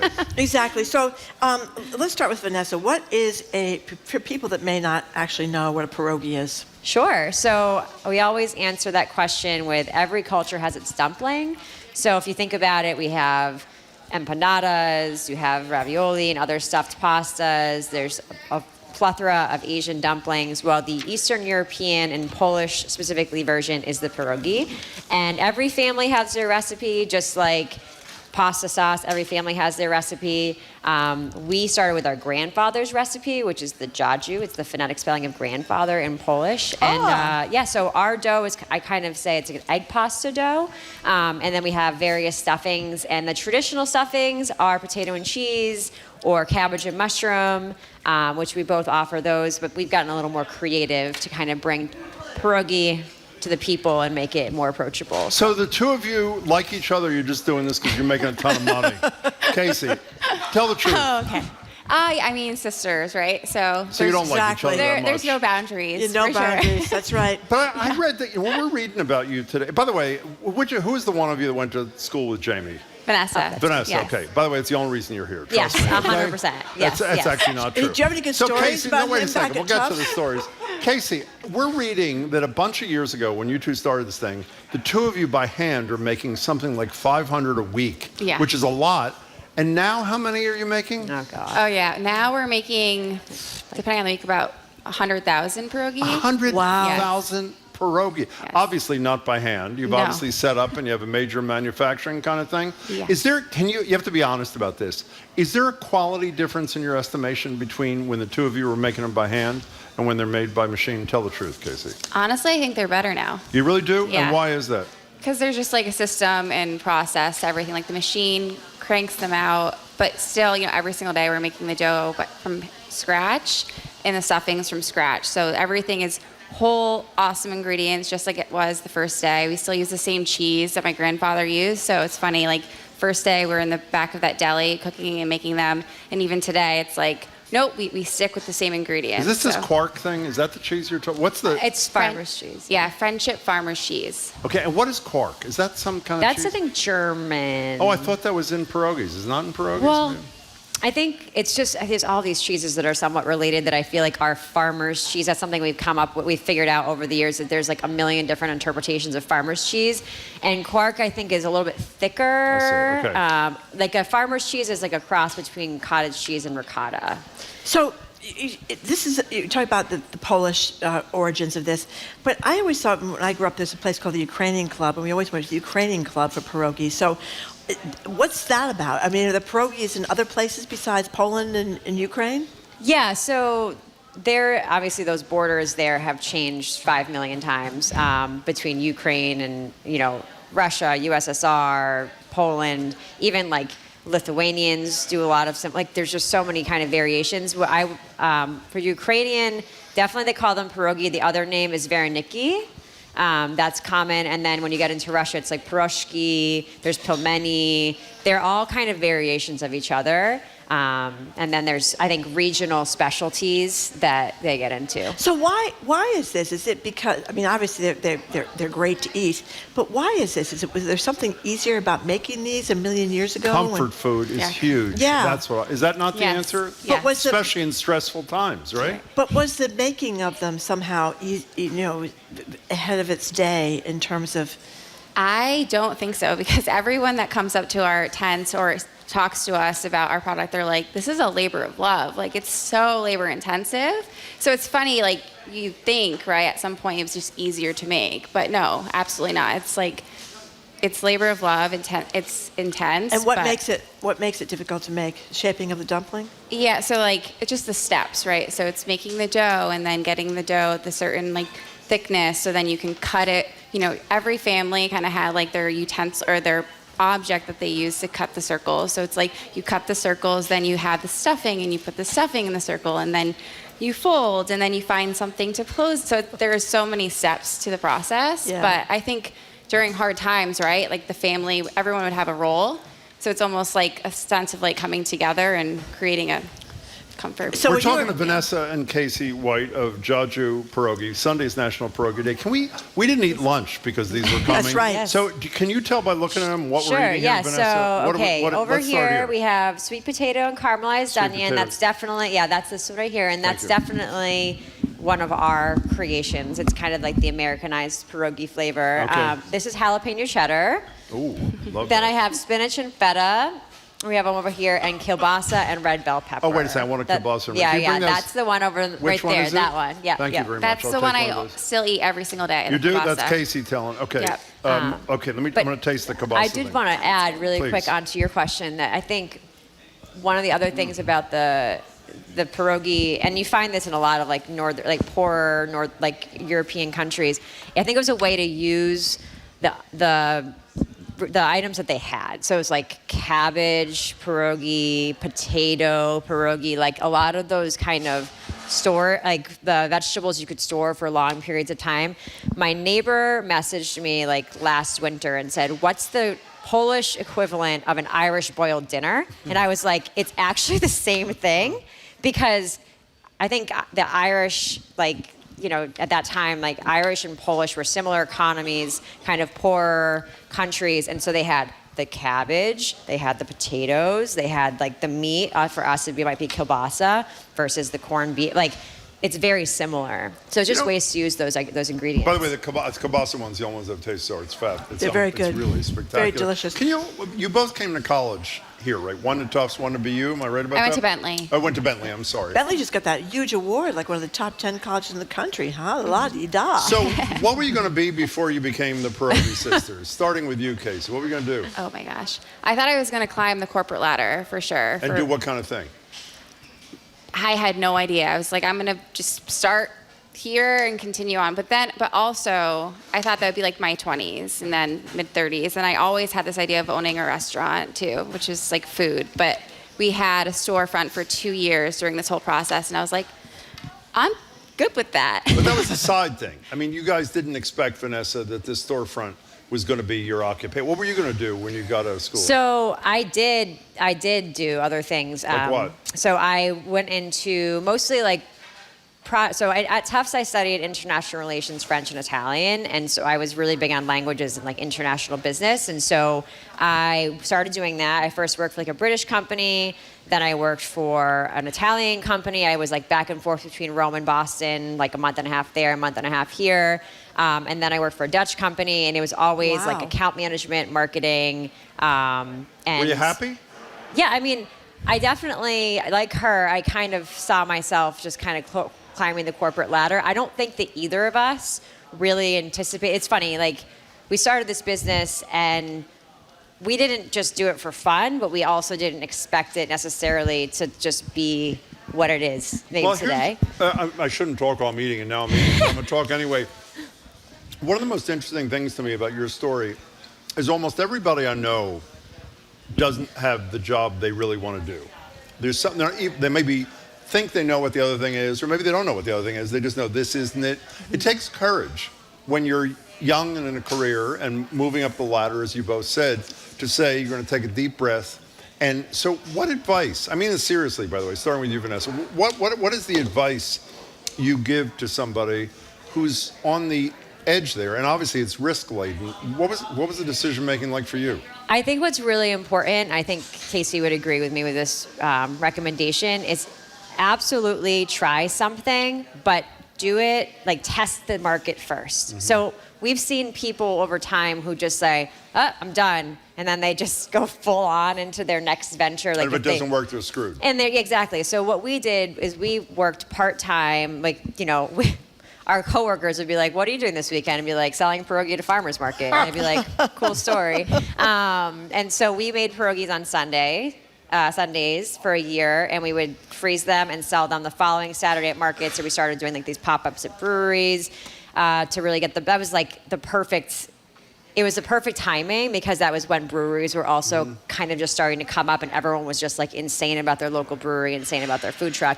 So we did that for a year, and it really allowed us to test the concept and give us confidence that there was a demand for what we were doing. And then we felt more confident leaving our jobs and doing it full time. But I think that would be my advice is like, you know, network and talk to people who have done it and then test it.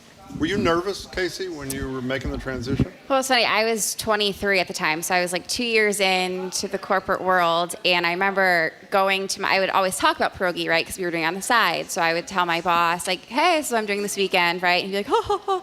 And then, like, that's cute. And then it came down to, like, oh, this is a real thing, because, you know, we're cooking on Sundays, we're selling out, and now it's Wednesday night and it's 11 p.m. and we have to get up at 6 a.m. to go to our corporate jobs. So it was like, okay. So I remember I was excited to tell him officially just because of his reaction for so long, like, ho, ho, ho. So I walked into his office and I was like, hey, I'm leaving, like, because I'm going to go do pierogi full time. And he's like, seriously? I'm like, yep.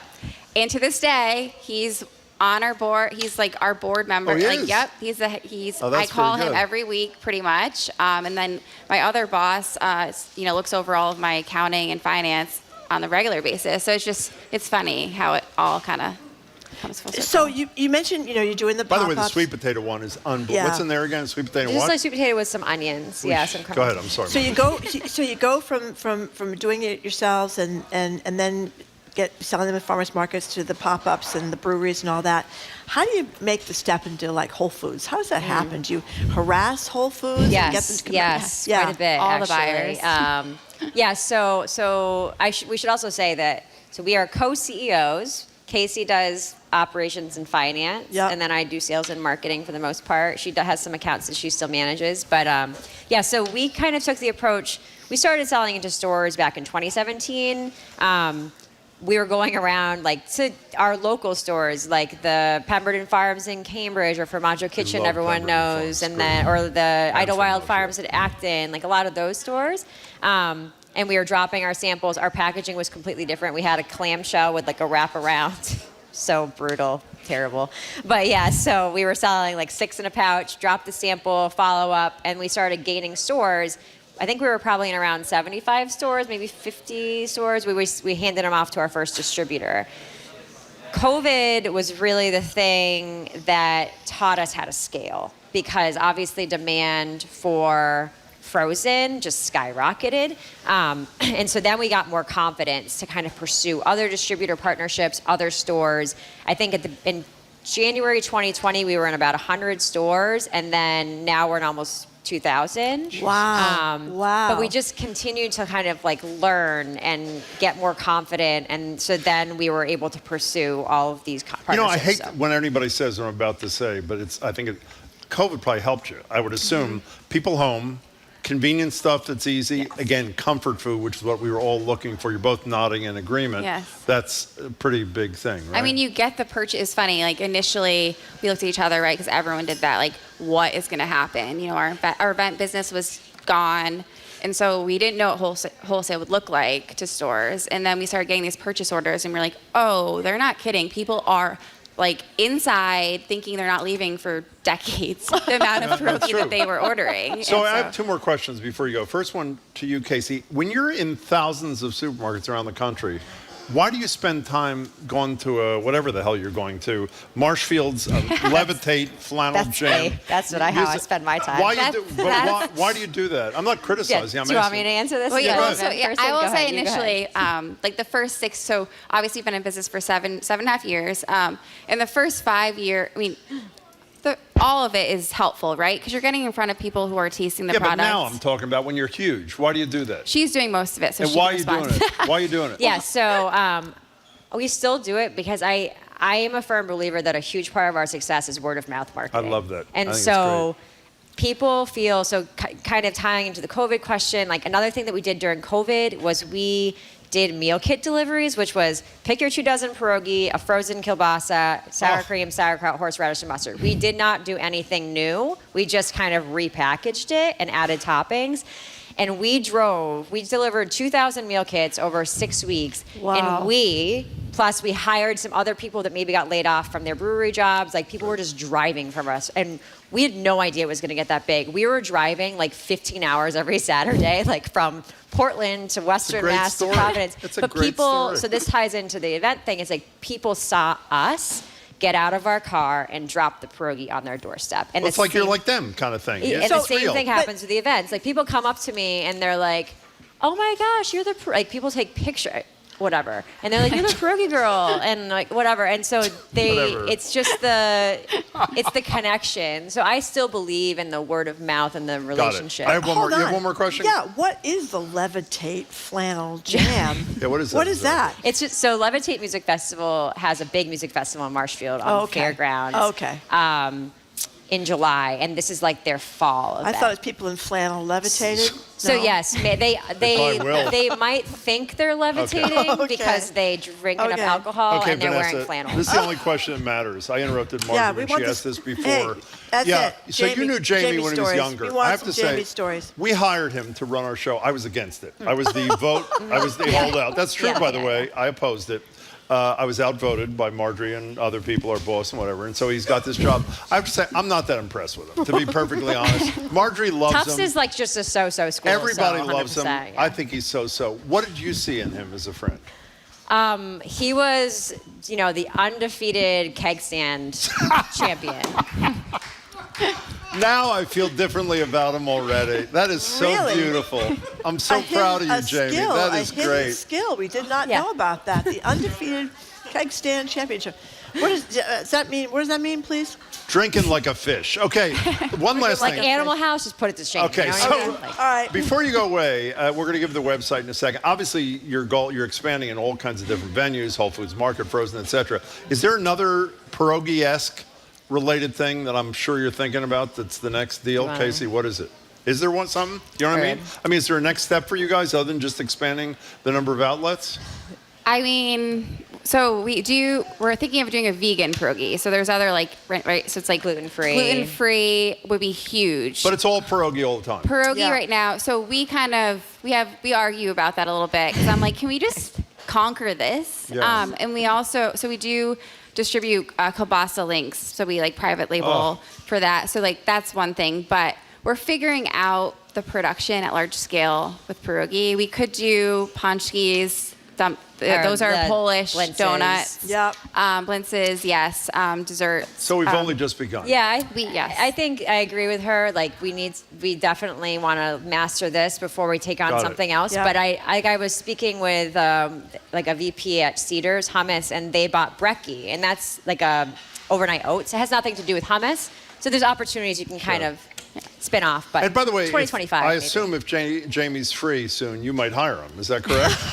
Absolutely. Yes. I hear We're going he's to a create reliable pierogi radio. Okay. Pierogi Yeah. radio. Okay. Congratulations. It's really an exciting story, and the pierogies are fabulous tasting. Thanks so much for your Thank time. you and good very luck. much. Happy Thanks for having Pierogi Day also. Vanessa Happy and Cassie birthday. White are the sisters behind Jaju Pierogi, available at Stop and Shop. They're really good. Whole Foods, and at pop-ups throughout New England, and they're going to be at that weird-sounding Marshfields Levitate Flannel Jam Music Festival this weekend. The website is jajuperogi.com. We're going to spell it Jaju and then pierogi, P-I-E-R-O. Wait. This has jalapeno in it? Oh yeah, the jalapeno cheddar. And cheddar? Yeah. Fabulous. I mean, that is fabulous. Yeah, I'm that's a sorry. good one. Great to Thank see you both. very Thank much. you so much. Congratulations Thank you. for coming in. And thank you for the Wow. wonderful pierogies. Oh, Coming my up, God. GBH Executive Arts Editor Jared Bowen. He's going to tell us about a happy ending for a Provincetown Dune Shack, dweller, and also about some Jamie Wyeth paintings destroyed in Maine, and a lot more. Jared Bowen is next. You're listening to Boston Public Radio 89.7 GBH, broadcasting live from the Boston Public Library and streaming at youtube.com/GBH News and facebook.com/GBH News.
Welcome back to Boston Public Radio. Jim Browdy and Marjorie Egan, streaming at facebook.com/GBH News, youtube.com/GBH News. Monday back in Brighton, Boston Police Commissioner Michael Cox is kind enough to join us. Tuesday here at the library, the mayor is kind enough to join us for an hour of Ask the Mayor, Michelle Wu. We're joined now by GBH's Executive Arts Editor. That would be Jared Bowen. Hello, Jared. Good afternoon. How are you? Hello, I'm Jared. well, thank you. So we spoke earlier this year about the plight of Salvador Del Deo, a 95-year-old painter who lived in this Provincetown dune shack and cared for it since 1946, and he got thrown out. But we have a update. Yeah, they have decided that he can go back for 5 years. I mean, this is everybody was following this over the summer. That legally he didn't have a right to be there, but it was kind of sort of an accidental understanding thing. I think, as you mentioned, he'd been there since 1946 with his wife in the summer times. His wife is very significant because she was the one who, in the 1960s, advocated for a national seashore. So it's because of the work that she did that there is such preservation there. Yeah. It is the reason that dune shacks can exist here in 2023. But basically what had happened is it has long been an artist enclave. People like Eugene O'Neill and Tennessee Williams and Jackson Pollock Jack Kerouac all spent time there at one time or another, as did Sal Del Deo and his friend Frenchie, from whom he ultimately inherited the shack, only he wasn't supposed to. The national Park Service guidelines indicate that if you have one of these shacks, a long-term lease, it's supposed to go to a survivor, but not to a friend or anybody else. They finally caught on to what had happened about 7 years later, and he was evicted from the shack earlier this summer. However, they did finally work out a deal, so he'll get a 5-year lease, which is significant because he's 95 years old. He's 95 years old, that's right. It's still a very special place to him. It still has this artistic draw to him. But I'm surprised because for a while it looked like the National Park Service was going to be Brutal. steadfast. Can I also? Brutal. They were I don't very want to get clinical. into And this people here. lobbied around him. There was a huge movement of support from friends and neighbors and people who knew about this in Provincetown. Yeah. Yeah, speaking of that, I don't agree. I know there's a dispute about him not having a legal right, but we don't have to debate that. All we know is the National Park Service screwed him, is the bottom line. I mean, they did. Whether he had a legal right or not, considering how long he'd been there and all this sort of thing. I mentioned, I think on the air when I came back from summer vacation, Josiah Mayo, who owns Chicessa Chocolate and was also the guy who drove the boat where the guy really was almost swallowed by a whale. He has an interest in one of the shacks out there, and he took me out there in August, and we went out and we saw a Saldadeo shack and the shack that Josiah's. Oh, you didn't tell me that. Oh, I did. No, that's great. It is. I know you know. It is so incredibly beautiful out there, and the fact that this guy and his friends and his family and everybody had worked to preserve this for so long. I mean, some justice is being done at the end of this thing, but the fact that he had to fight and be anxiety-ridden and have to deal with this crap for so long, shame on the National Park Service. It's good that they got a deal at the end, but it should have been cut earlier so he wouldn't be stressed. And the beauty, as the Globe story tells, every year on his wife's birthday, who's deceased, he spends time in the shack. I think it's October 4th or something. It's coming. They did this just in time so he would be able to be Which there is with actually his a son beautiful and celebrate. thing. Yeah, it's really a beautiful and story. you're right. It is gorgeous out there. And also, he maintained it. He maintained the shack. Obviously, it suffers terribly because of the weather, because if anybody else has been out there, I think I was out there once doing a story.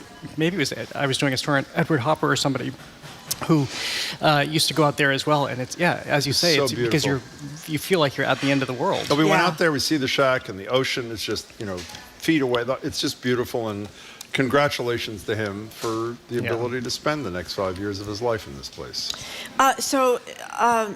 Wyeth family, one of the most talented families, I suppose, in the art world that I know about anyway. We had a terrible tragedy up in Maine in a fire.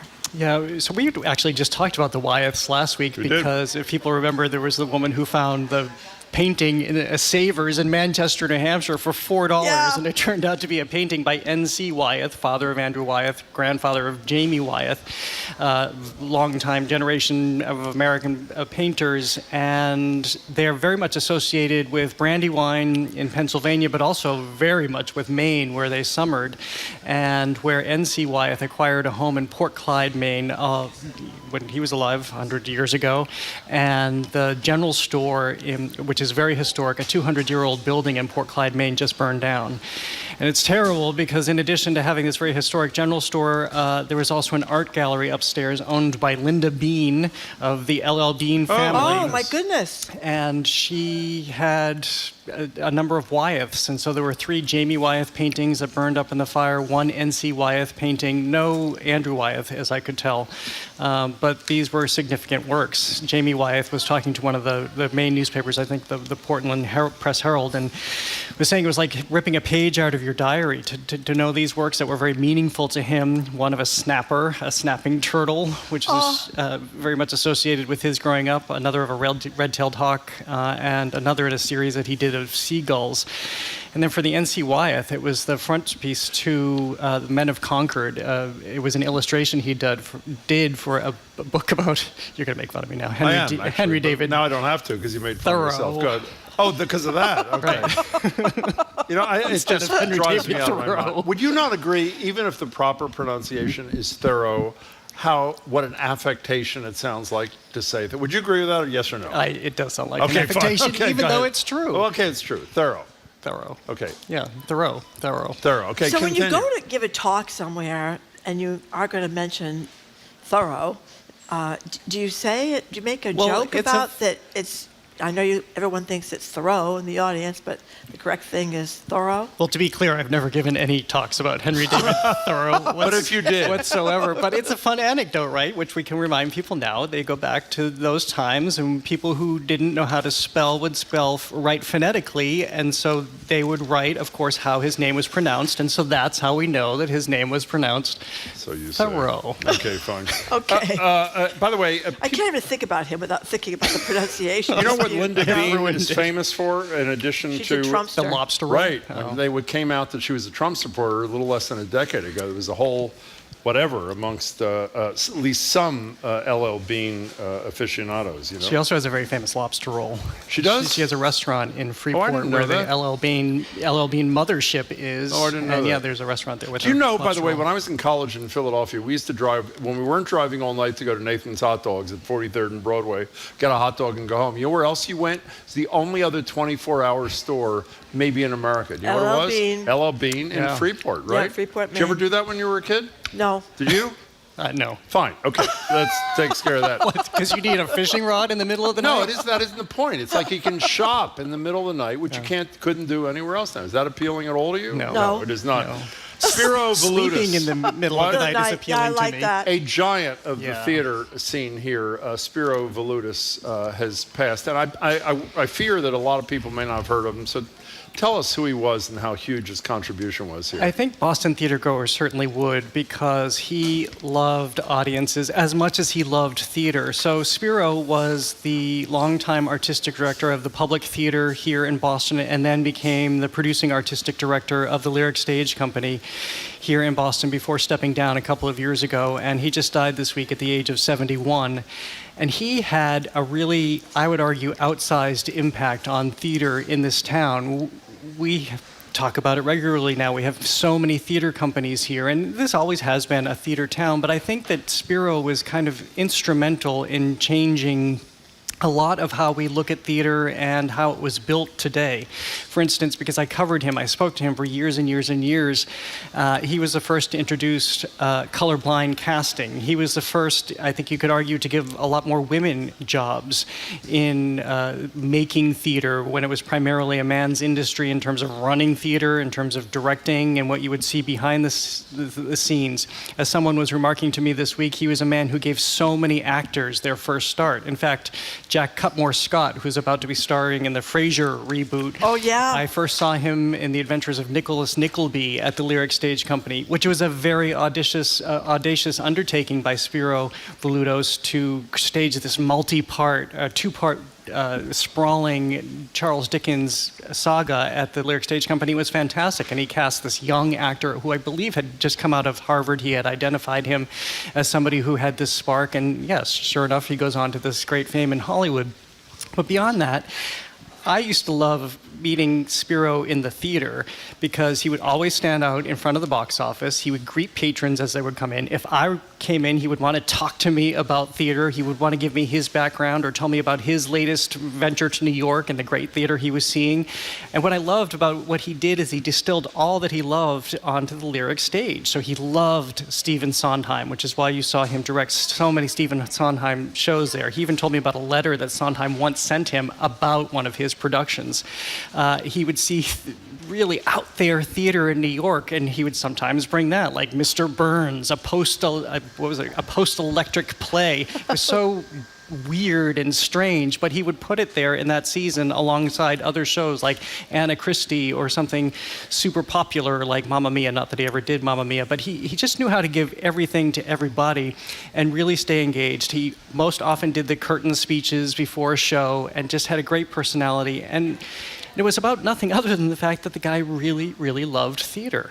That's pretty It great. was infectious. And so I should mention, tonight will be kind of a big night because Eddie Theater with a digital marquee is going to be featuring his photograph. GBH is also doing it. Oh, great. In our studio out in Brighton. The Huntington and other theaters are going to be dimming their lights, which is a great Broadway tradition for when a theater great passes.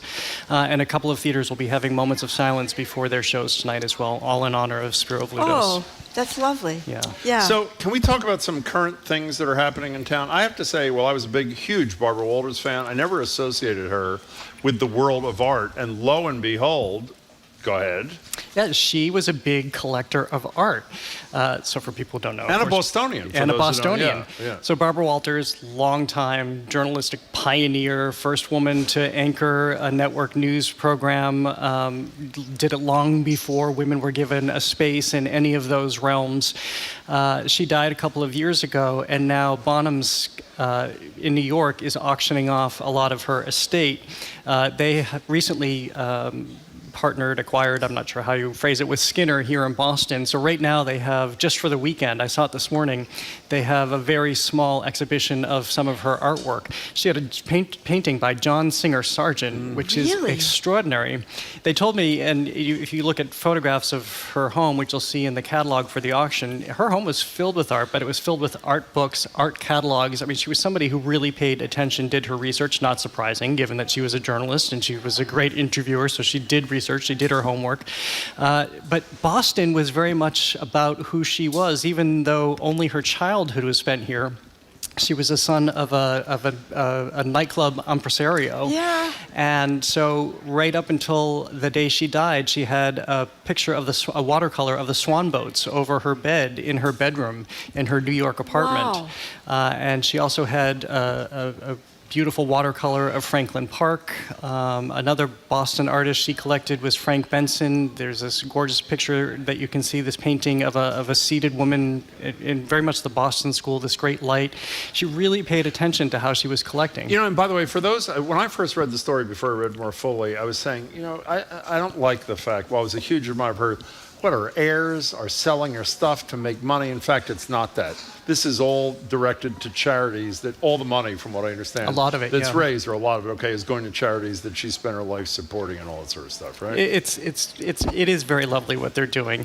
The other thing, you won't see the jewelry there through the rest of the weekend. They've already shipped that down because this is going on a small tour before the auction next month. But I saw some of her jewels this morning, including her 13-carat Harry Winston engagement ring from Merv Adelson. But she did something not dissimilar to what Madeleine Albright did, and she sometimes wore jewelry that indicated something. When she was interviewing the Shah of Iran, she wore a turquoise brooch, knowing that turquoise is, it was kind of a token of peace, a suggestion of peace, because it's so beloved in Iran.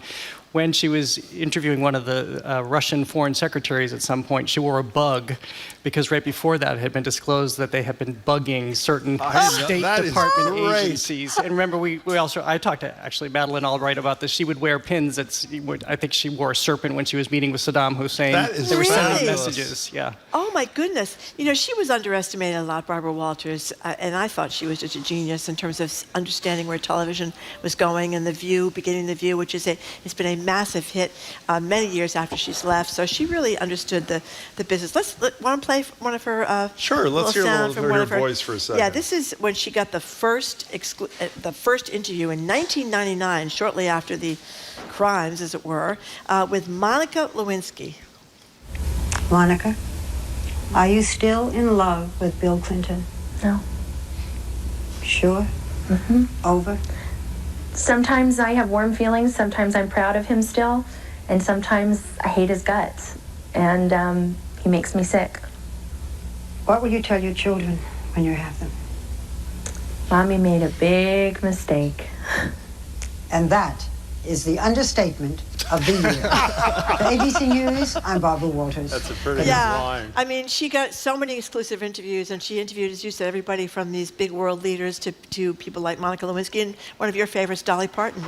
And she did, if you read her book, and so years ago, Emily Rooney interviewed her. I produced that interview when Barbara Walters came to town. They knew each other from their time at ABC. She was pretty intense. She knew exactly. Emily was doing Peter Jennings at the time. When she knew Barbara Walters. Oh, yeah.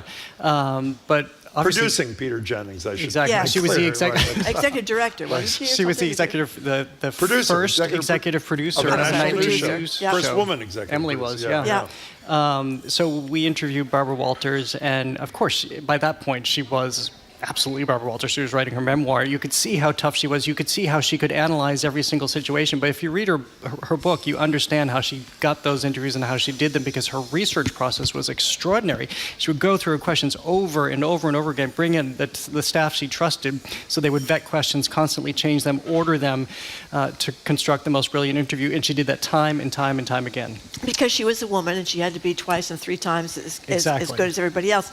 But a very sad part of her life, she had one child, an adopted daughter, and she talked about this, how that kind of preparation and work and travel around the world really hurt in a significant way her relationship with her daughter, because she was never home. Well, how many women have said you can't have it all? And so many men don't have to answer that questions because they weren't put in that position.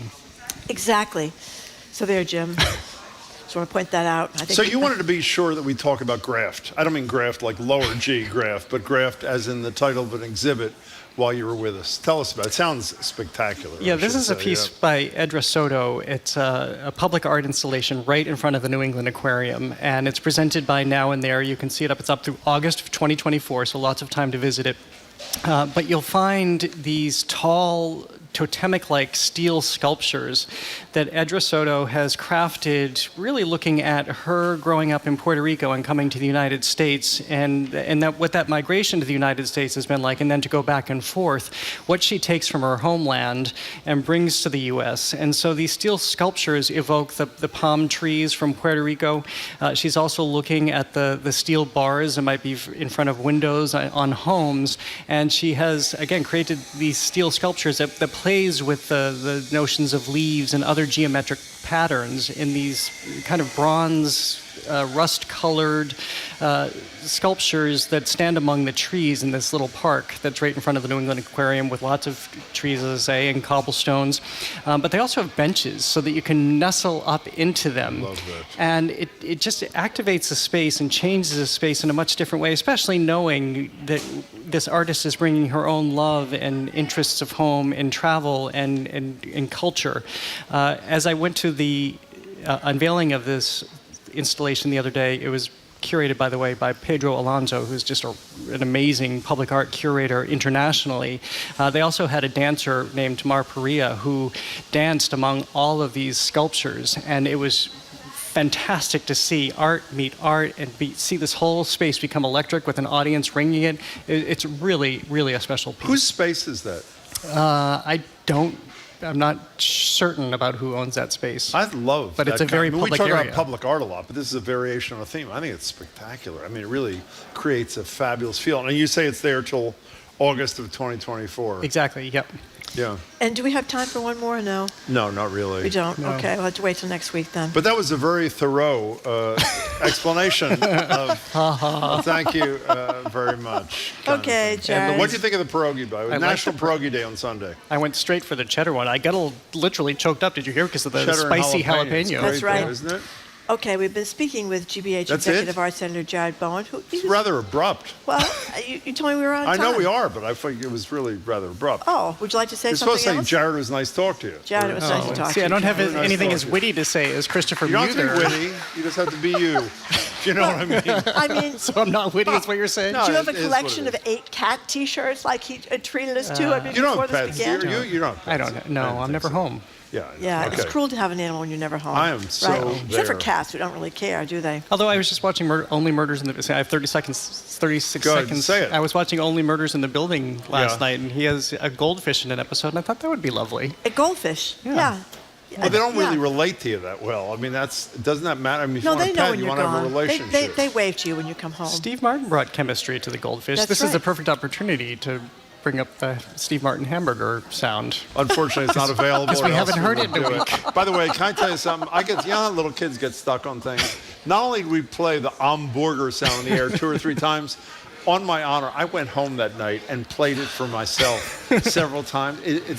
Oh, we do have it. Oh, here it is. By the way, about it a this lot, was too. not planned, Here by the it way. is. Here is the, it's Inspector who is this? Clouseau. Clouseau, thank you. From Pink He's Panther. trying to learn how to speak English so that he could essentially go undercover, not speak English, with an American accent, so that he could go undercover and do whatever the hell he does. And he's being taught by a person who teaches people how to speak in certain kinds of ways, certain kinds of English. Here it is. I would like to buy a burger. Wait, that's it? Okay, fine. Nice to see you, Jared. Be well. It. Take All care. right, you too. Okay, fine. We heard it the first time. I would like to buy a It really is funny. Thank you very much. See you, Jared. Take care. Jared Okay, bye. Bowen. Wonderful to see you. Anything else I should add, Jim? No, we're done. Okay. That's it. It's fine. We've been speaking with GBH Executive Vice Senator Jared Bowen. It was wonderful to see him, as always. Thank you very much, Jared. Coming up after a quick break, it is time for Live Music Friday ahead of jazz along the Charles. Where do you hear what's planned along the Charles? You're listening to Boston Public Radio 89.7 GBH, broadcasting live from the Boston Public Library, streaming at youtube.com/GBH News and facebook.com/GBH News.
Welcome back to Boston Public Radio. I'm Jim Browdy. She's Marjorie. And we're streaming at facebook.com/GBH News, youtube.com/GBH News. Monday, the Police Commissioner of Boston joins us in Brighton, Michael Cox.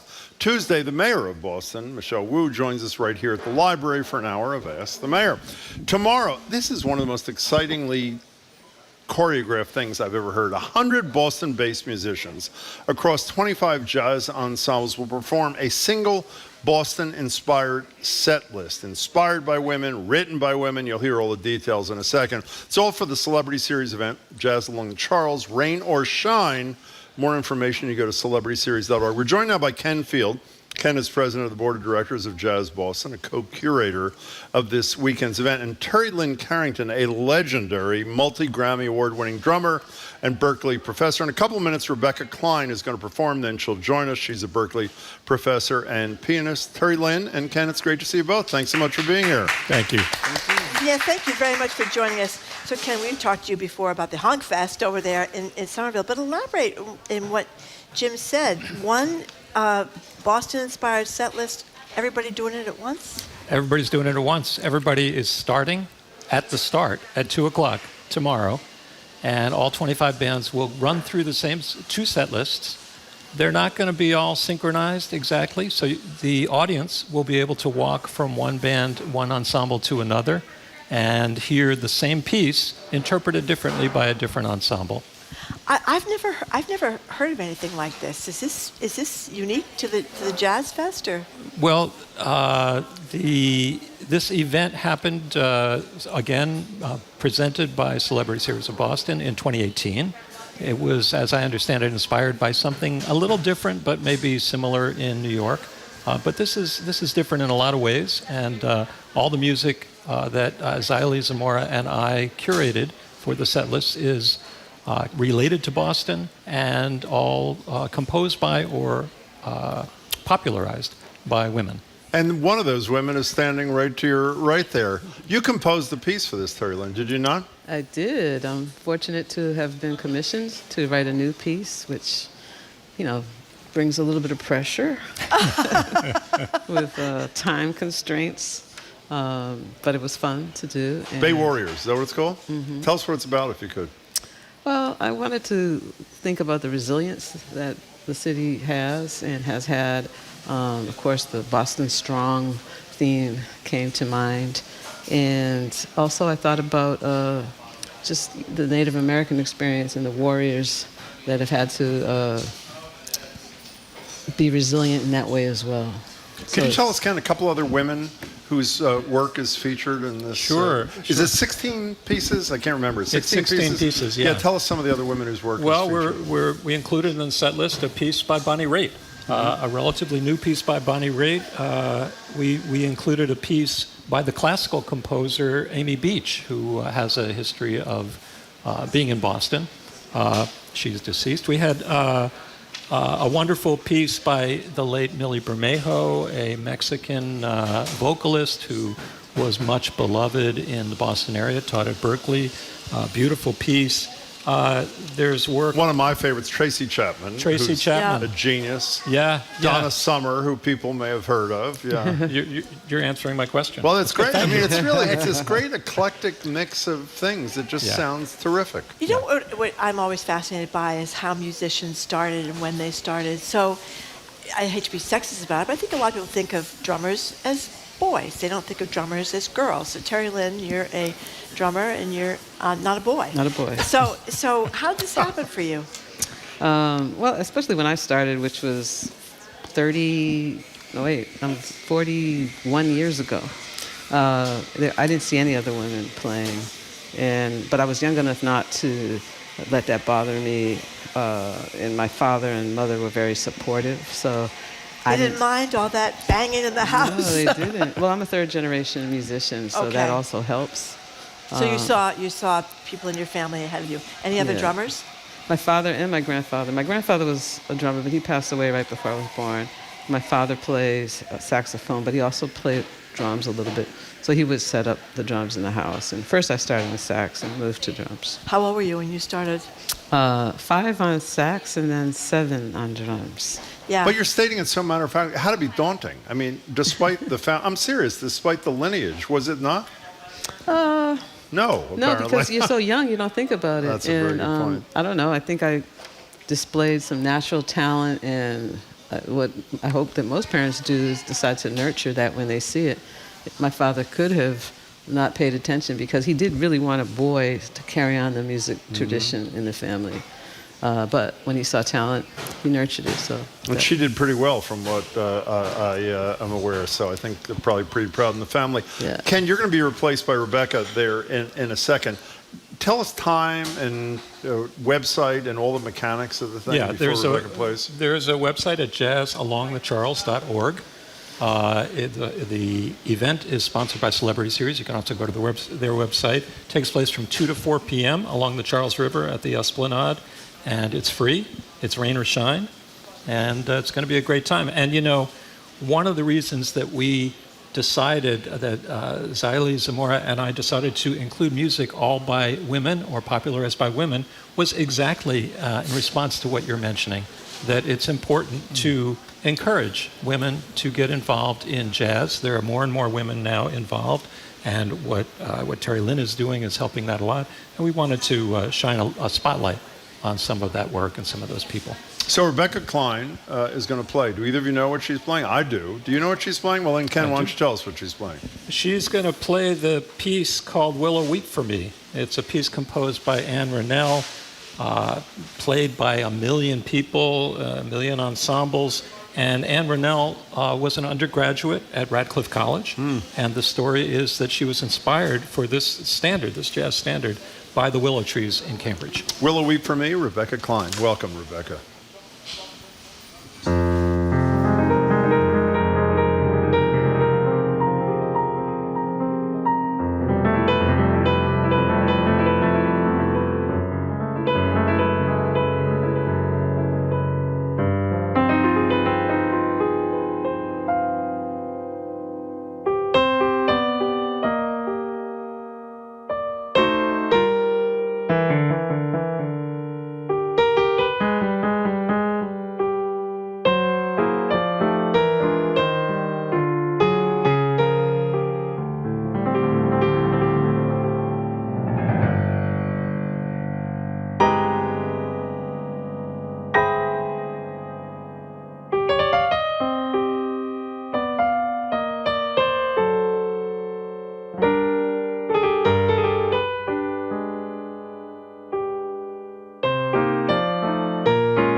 Rebecca Klein. Please join us, Rebecca, if you would. Thank you very much. Ken, it's good to see you. Rebecca is going to take Ken's mic. You know, while Rebecca's getting over here, Terry Lynn, you got to meet Ella Fitzgerald. What was he doing Oh, there? yeah. I used to hang out with her a bit when she came through Boston. And then one day she introduced me to Oscar Peterson after he had played a set. And she was playing at John B. Hines Auditorium. And Count Basie, her, and Oscar Peterson. And she introduced me to him, and he wanted to hear me, so I played a song, and the president of Berkeley was there with his wife, and they gave me a scholarship, so I started going at 11. That was at 11? Mm-hmm. Oh my God. Yeah, a lot of prodigies around here. But I have an anecdote, though.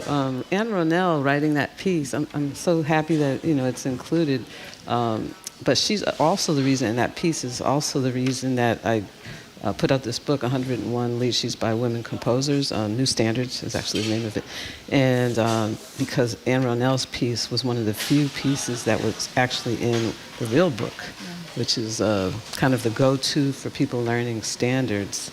And I was as grateful as I was that piece is there.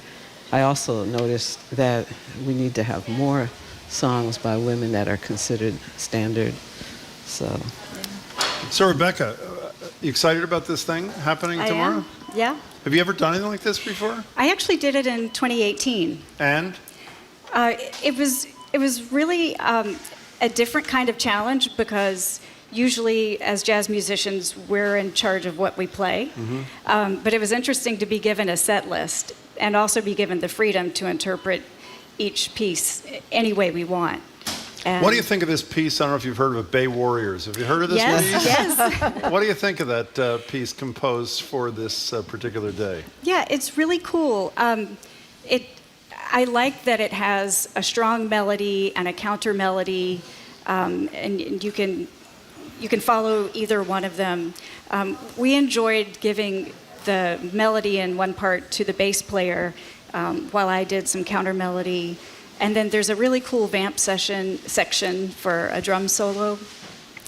Yeah, it's a lot of fun. Is this a Rebecca Klein trio? Is that who Yes. you're performing with? Mm-hmm. Oh, you are tomorrow. That's right. So, as I said before, Terry, I'm always interested in how musicians got started, particularly in jazz. So, how did jazz piano happen for you, Rebecca? Tell people. It happened for me at the end of my first college experience. I had always been a good sight reader, and piano was like my go-to for, emotional healing, I guess. And I always felt like, whatever mood I had, I could open a book of Chopin and play, or something like that. So you were classically trained. I then. was, yeah. And I just thought, well, I don't like being reliant on what someone has already done. And I thought that jazz was all about improvisation. Later, I realized that's not really that true. But it's not? No, I thought not really. I thought that was true too. You had to get every single note if you're playing Chopin, right? But there's different. I think in jazz the goal is to get every note that you're hearing in your head. And that could be improvised, but it's just that jazz is a language. Yeah. And it takes time to learn it. But I was under the impression that you just make stuff up based on some knowledge base. And so that's why I pursued jazz, not because I knew it and liked it, but then I fell in love with it. So, and it's just... And did you start playing piano at an early age as well? I did. I was 6. 6. Yeah. What are you going to play? We're going to talk to Terry Lynn while you're going over there again. What are you playing this time? A really beautiful bossa nova by Carla Bley called bossa Lawns. nova. Lawns? Yeah. Great. Do you want to start on over there? We'll talk Sure. to Terry Lynn for a second. Terry Lynn, Margie and you were talking about women drummers, or none, when you were starting. What's the state of women in jazz in 2023? It's better than it was, but there's still a ways to go.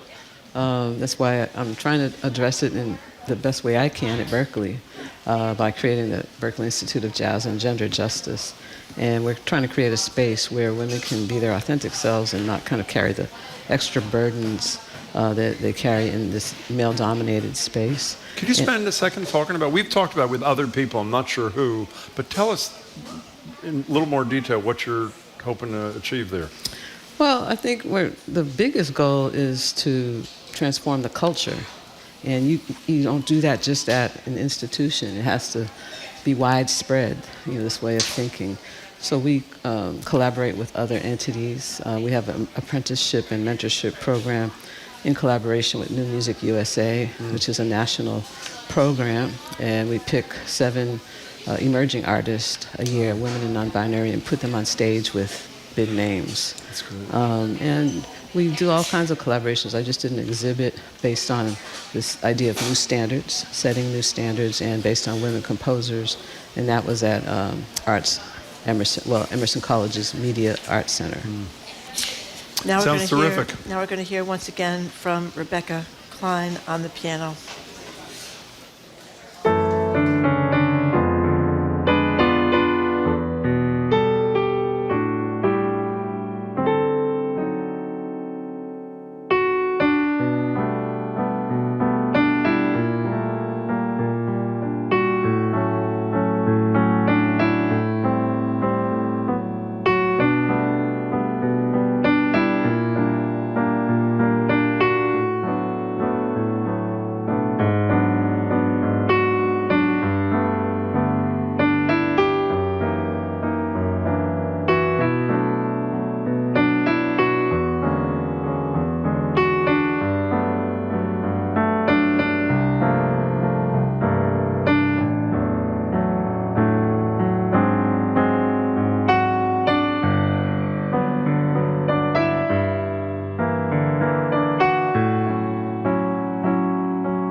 Rebecca, thank you so That much. was wonderful. We've been speaking with Ken Field, President of the Board of Directors for Jazz Boston, co-curator of this weekend's Jazz Along the Charles, Grammy Award-winning drummer Terry Lynn Carrington, and pianist Rebecca Klein. Both of them are from Berklee College of Music. Jazz Along the Charles is tomorrow, rain or shine. For more info about seeing it, go to celebrityseries.org. That's celebrityseries.org. Thank you Thank you again, so much, both all of of you. all Really three of you for appreciate your coming time. in. That was wonderful. Coming up on a little lighter topic, or not lighter, but maybe different, or maybe less consequential topic. How do you feel about apple picking? It is pick your own apple season. Have you done it this year? Where do you go? Are you like Jim? The only apples you pick are the ones in a little bag at the Somerville Market basket. Do you secretly hate it, moms and dads, but you have to take your kids there because it is apple picking season? Plus, have you ever gotten lost in a seasonal corn maze? You can call or text us at 877-301-8970. You're listening to Boston Public Radio, 89.7 GBH.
Welcome back to Boston Public Radio. Jim Browdy and Marjorie Egan, streaming at facebook.com/GBH News, youtube.com/GBH News. Monday, the police commissioner of Boston, Michael Cox, joins us in Brighton. Tuesday, the mayor joins us for an hour here at the library. So it 'tis the season for pick your own apples in New England. It's Columbus Day, Indigenous Peoples Day weekend. It's a big time for it. Foliage is turning. Apples are ripe. The climate hasn't destroyed all of the orchards yet, like unfortunately they did in New Hampshire. So we're up in the lines to ask you, do you eagerly await the time-honored apple picking tradition marking autumn's true beginning? Is it a sacred family ritual to load up this Subaru and drive to the hills of Worcester for the day? Or are you just in it for the donuts?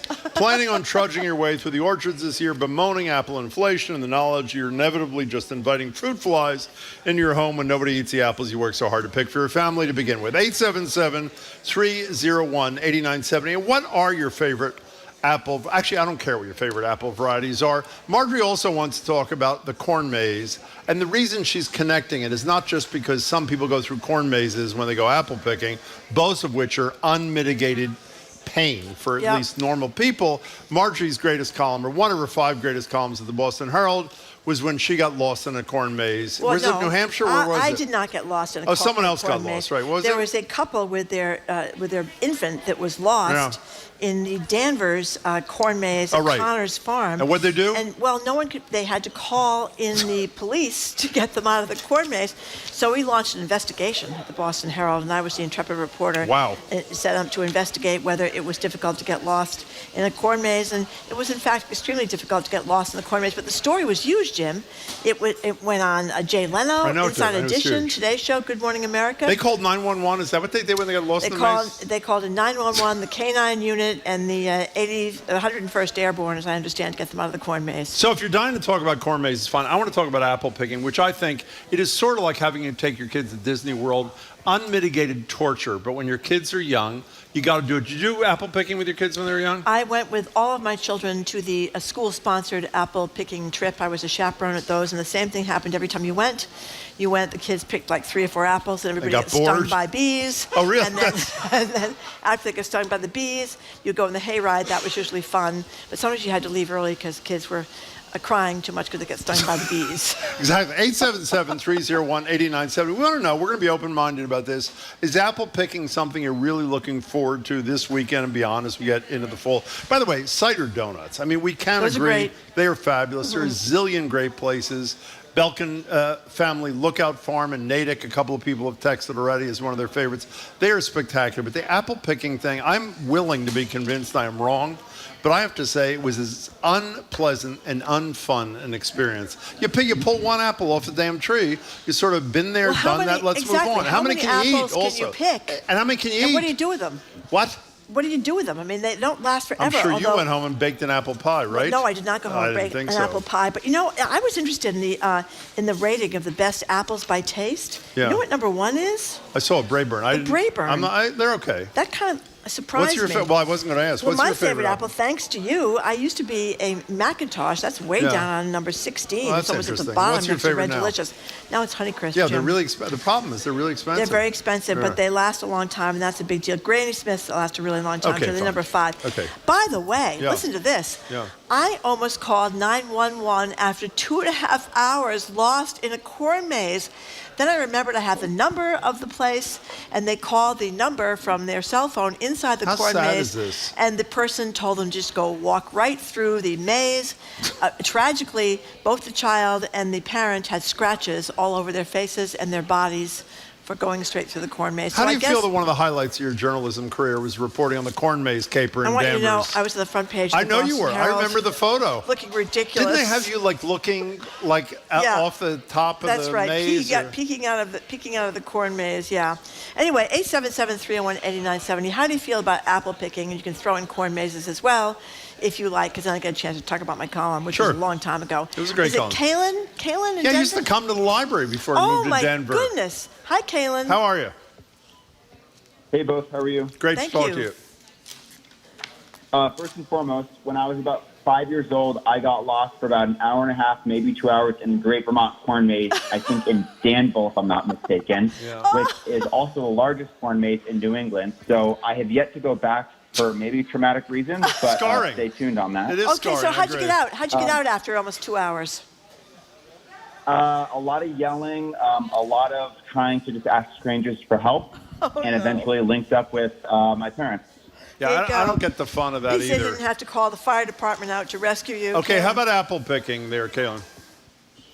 Yeah, this is also where my inner curmudgeon comes out, I think. Having grown up in Vermont where apple trees are on every road, essentially, I think that it's in the same camp of Christmas trees where I can't believe people spend as much time and as much money getting something that you could do for virtually free, or go to the grocery store, find something local, and make the same thing without being sweaty and picking 3 apples for like $50 with a bunch of tourists who are only there for pictures. Kaylin, let me tell you, you said everything I wanted to say except much better than I would have said it. It's great to hear from you, as always. Thank you for the call. By the way, I understand the excitement for the little kids, and you have to do it once. After you've done it once, you know, I know many families who go every single year. I mean, really? We have somebody who just said that. What'd they say? I love apple picking. My husband and I take our 5 kids every September. The price of apples is indeed ridiculous, but they love it. They love the hayride. We always have a contest to see who can eat the most apples while we were picking. And we end the day with apple cider donuts. That's Amanda from Rhode Island. Yeah. So there How do you go. feel about the hayride part of this, too? I like the hayride. I don't like the That's much more fun. I don't like that. Right. Alex in New Jersey, you're next on Boston Public Radio.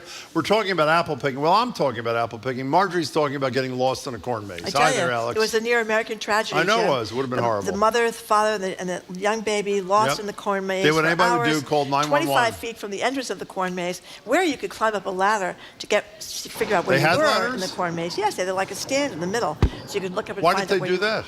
So that if people got... No, why didn't they do that then? Well, that's an excellent question, Thank Jim. you. We could never find the person. They were embarrassed, particularly the father. Can't understand why. Yeah. Alex in New Jersey. Welcome, Alex. Hi. Hello.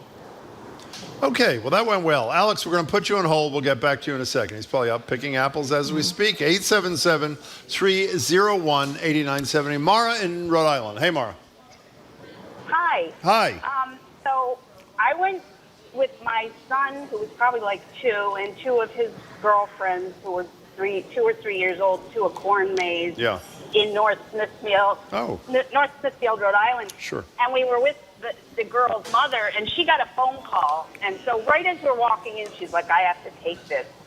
So I'm in there with the 3 kids, and we get lost.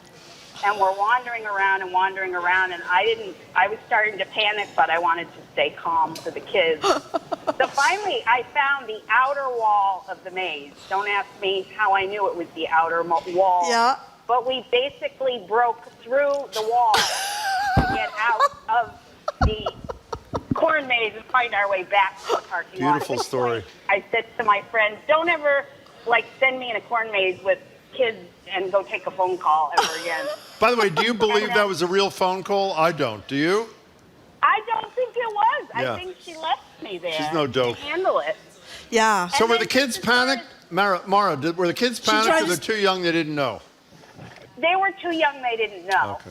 So that was good. But I tell ya. I've never been the same since. I've never been into a corn maze since. Wise move on your It's a part. Mara, terror thank you. ordeal for many people. There is absolutely no question about it. I mean, you never know what's going to happen. Did you have inside that fun, by maze. the way? I know you were on a reporting mission, but I don't get it. I don't mean to be like a party pooper or whatever that expression is. I don't get the fun of that either. But was it fun for you? Well, people were surprised. I mean, the corn maze calamity tale went viral, and as I said, every TV show wanted to do a story about the corn maze, and they looked desperately for the parents. But I think the parents were a little embarrassed by the whole thing when they had to have the Danvers Police K-9 unit come in and rescue them when they were, 10 feet from the entrance of the Did I corn tell you maze. about my closest friend when I was growing up in Philadelphia? He and his parents went to a corn maze right outside Philadelphia. They have never been seen since. Did you know that? I've never told you that because it's a very sad story. Yeah. Really sad Well, story. some people think that, as I put in my story, that people have watched too many reruns of Stephen King's based horror movie, the Children of the Corn. Where Is that about corn mazes? It's about the kids murdering all the grown-ups with machetes. Oh, that's nice. Yeah. So Wait, in a corn maze? I don't know, Jim. I never saw the movie. Wait, what is or the read the story book. again? The kids killing Children of the Corn. And what do they do I don't again? Think I don't think it's about What a do they corn do? maze. children murder all the grown-ups. So it has not, with why'd you bring it up machetes. if it's got nothing to do Because I with the think corn people maze? have flashbacks to Children of the Corn when they're lost in the corn maze and they fear that somebody's going to come with a machete and murder them while you're lost That's in the right. corn maze. Elaine from New Hampshire. Hi, Elaine. Hey, Elaine, what's going on? Hi, guys. Love you. Thank you. My point is, I hate apple picking because by the time I get a chance to go, I can't reach any of the apples. They're all at the top of the tree. That's it. So let me ask a stupid question. Why don't you go earlier, Elaine?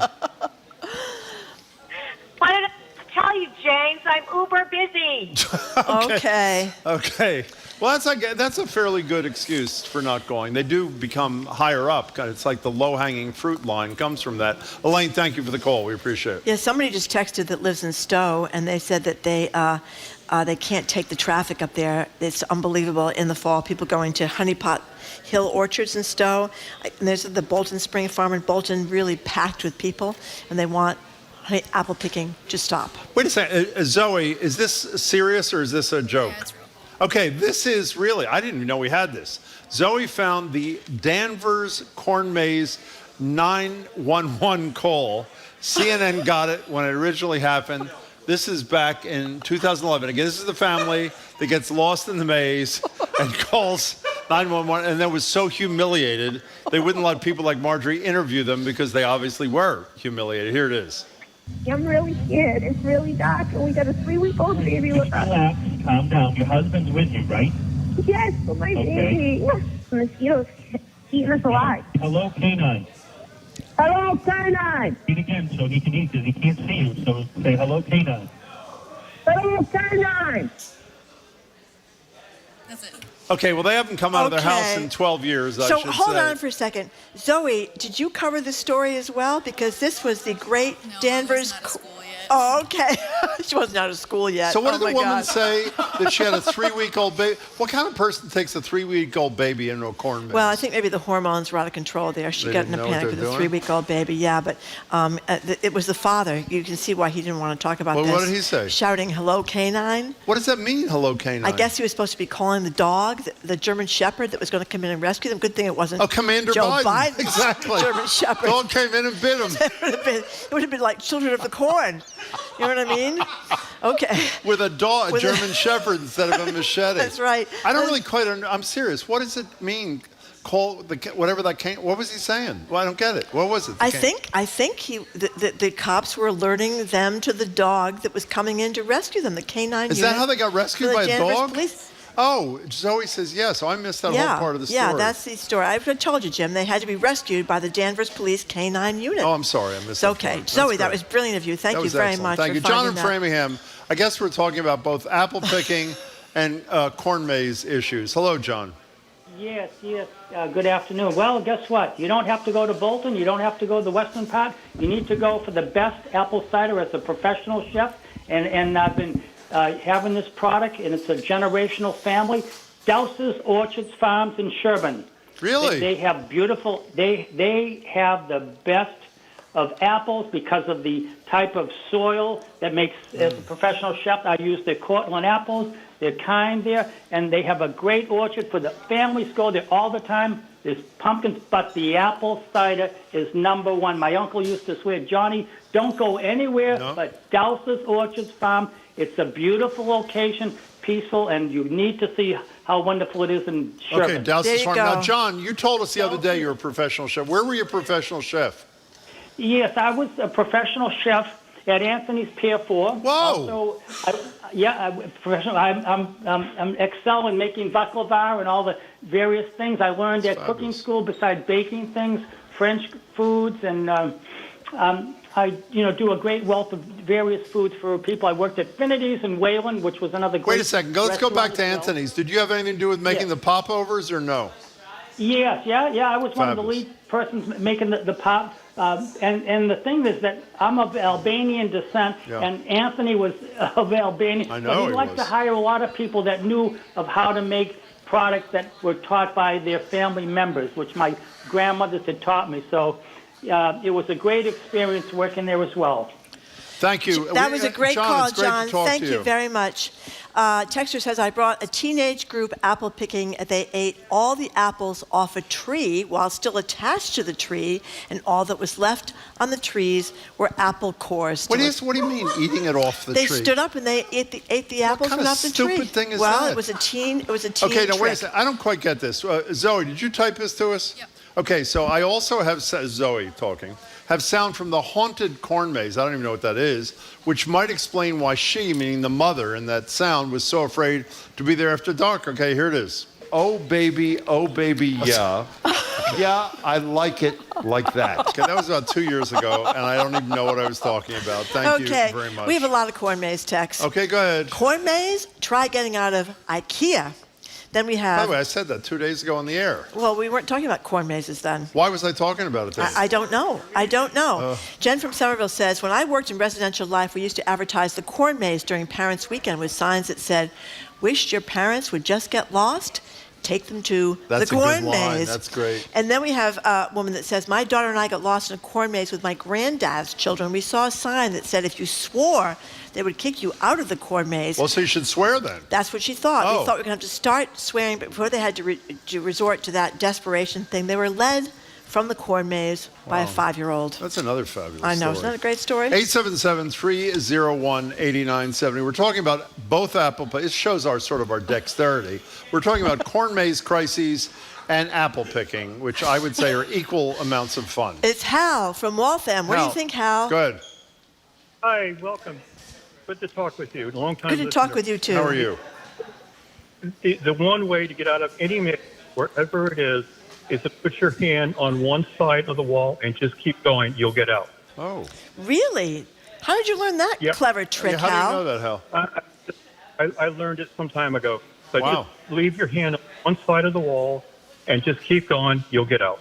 Now, what do you think of that woman who called about 10 minutes ago who just broke through the wall to get out with the 3 2-year-olds? What do you think of that? That's cheating. Okay, thank you. Hal, thank you for the tip. By the way, the sound of me saying apparently, "Oh, baby, baby," just so you don't think ill of me, that was the sound. We did a story about a horny ghost in Texas last year, and I was doing a dramatic reading of what the horny ghost allegedly... Oh, it was a woman's comment. Oh, baby, yeah. Okay, we don't need to play. Yeah, I like it like that. Okay. One time is, I would say, one time too much. Oh, Jim. Thank you. Who could resist? Well, I was reading The Horny Ghost from Texas. Laurel Another from, big story. Laurel from Weymouth said she went into a corn maze with her kids and friends into a corn maze, and we got so lost. Yeah. My son kept telling me this way, and then the adult was saying, no, that was the wrong way. Finally, the folks in the cornfield that ran it, I guess, had to come in and lead them out. So does anybody have a good corn maze experience? I'm serious. Has anyone ever had a good corn maze experience? So if you haven't gone, who do you talk to who says, wow, you're really going to like this? Take your young kids so you can really get them scared. Diane in Quincy's a little upset with me, apparently. Hi, Diane. Welcome to the show.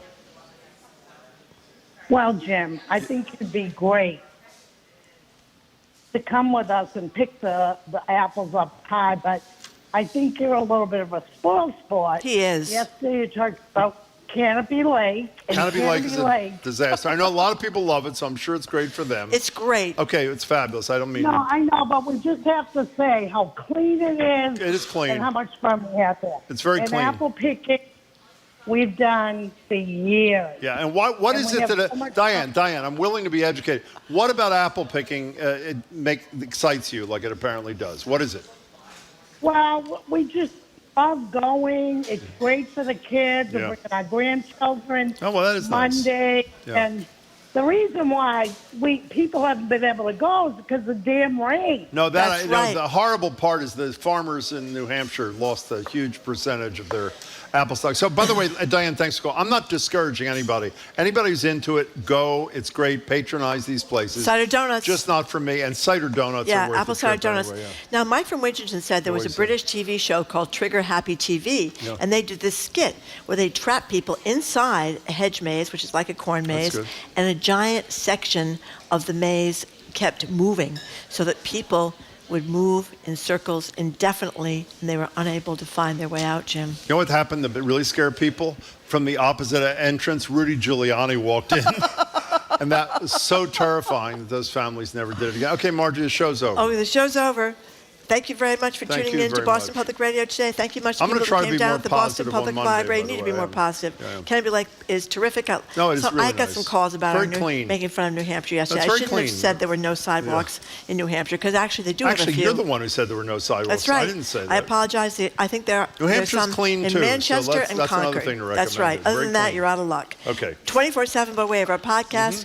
If you want to listen to our podcast, we have one that's 3 hours long and one that's a half hour long, the abbreviated edition. Yeah. Monday, we're going to be joined by Boston Police Commissioner Michael Cox, plus Katie Theorides. Thank you, of the trustees of reservations and Boston's new appointment to the MBTA board, Mary Skelton Roberts. Great. Oh my God! Oh, I can't wait. I know, boy, I tell you. That sounds like a good glutton show. for punishment, but we're gonna ask Mary all the questions, and that's ahead of the inaugural Climate Beacon Conference in Boston. But anyways, she's the new Boston representative of the MBTA. That is correct. I just got a text from her. She's going to be on Monday. She's leaving her house right now, so she gets there on time.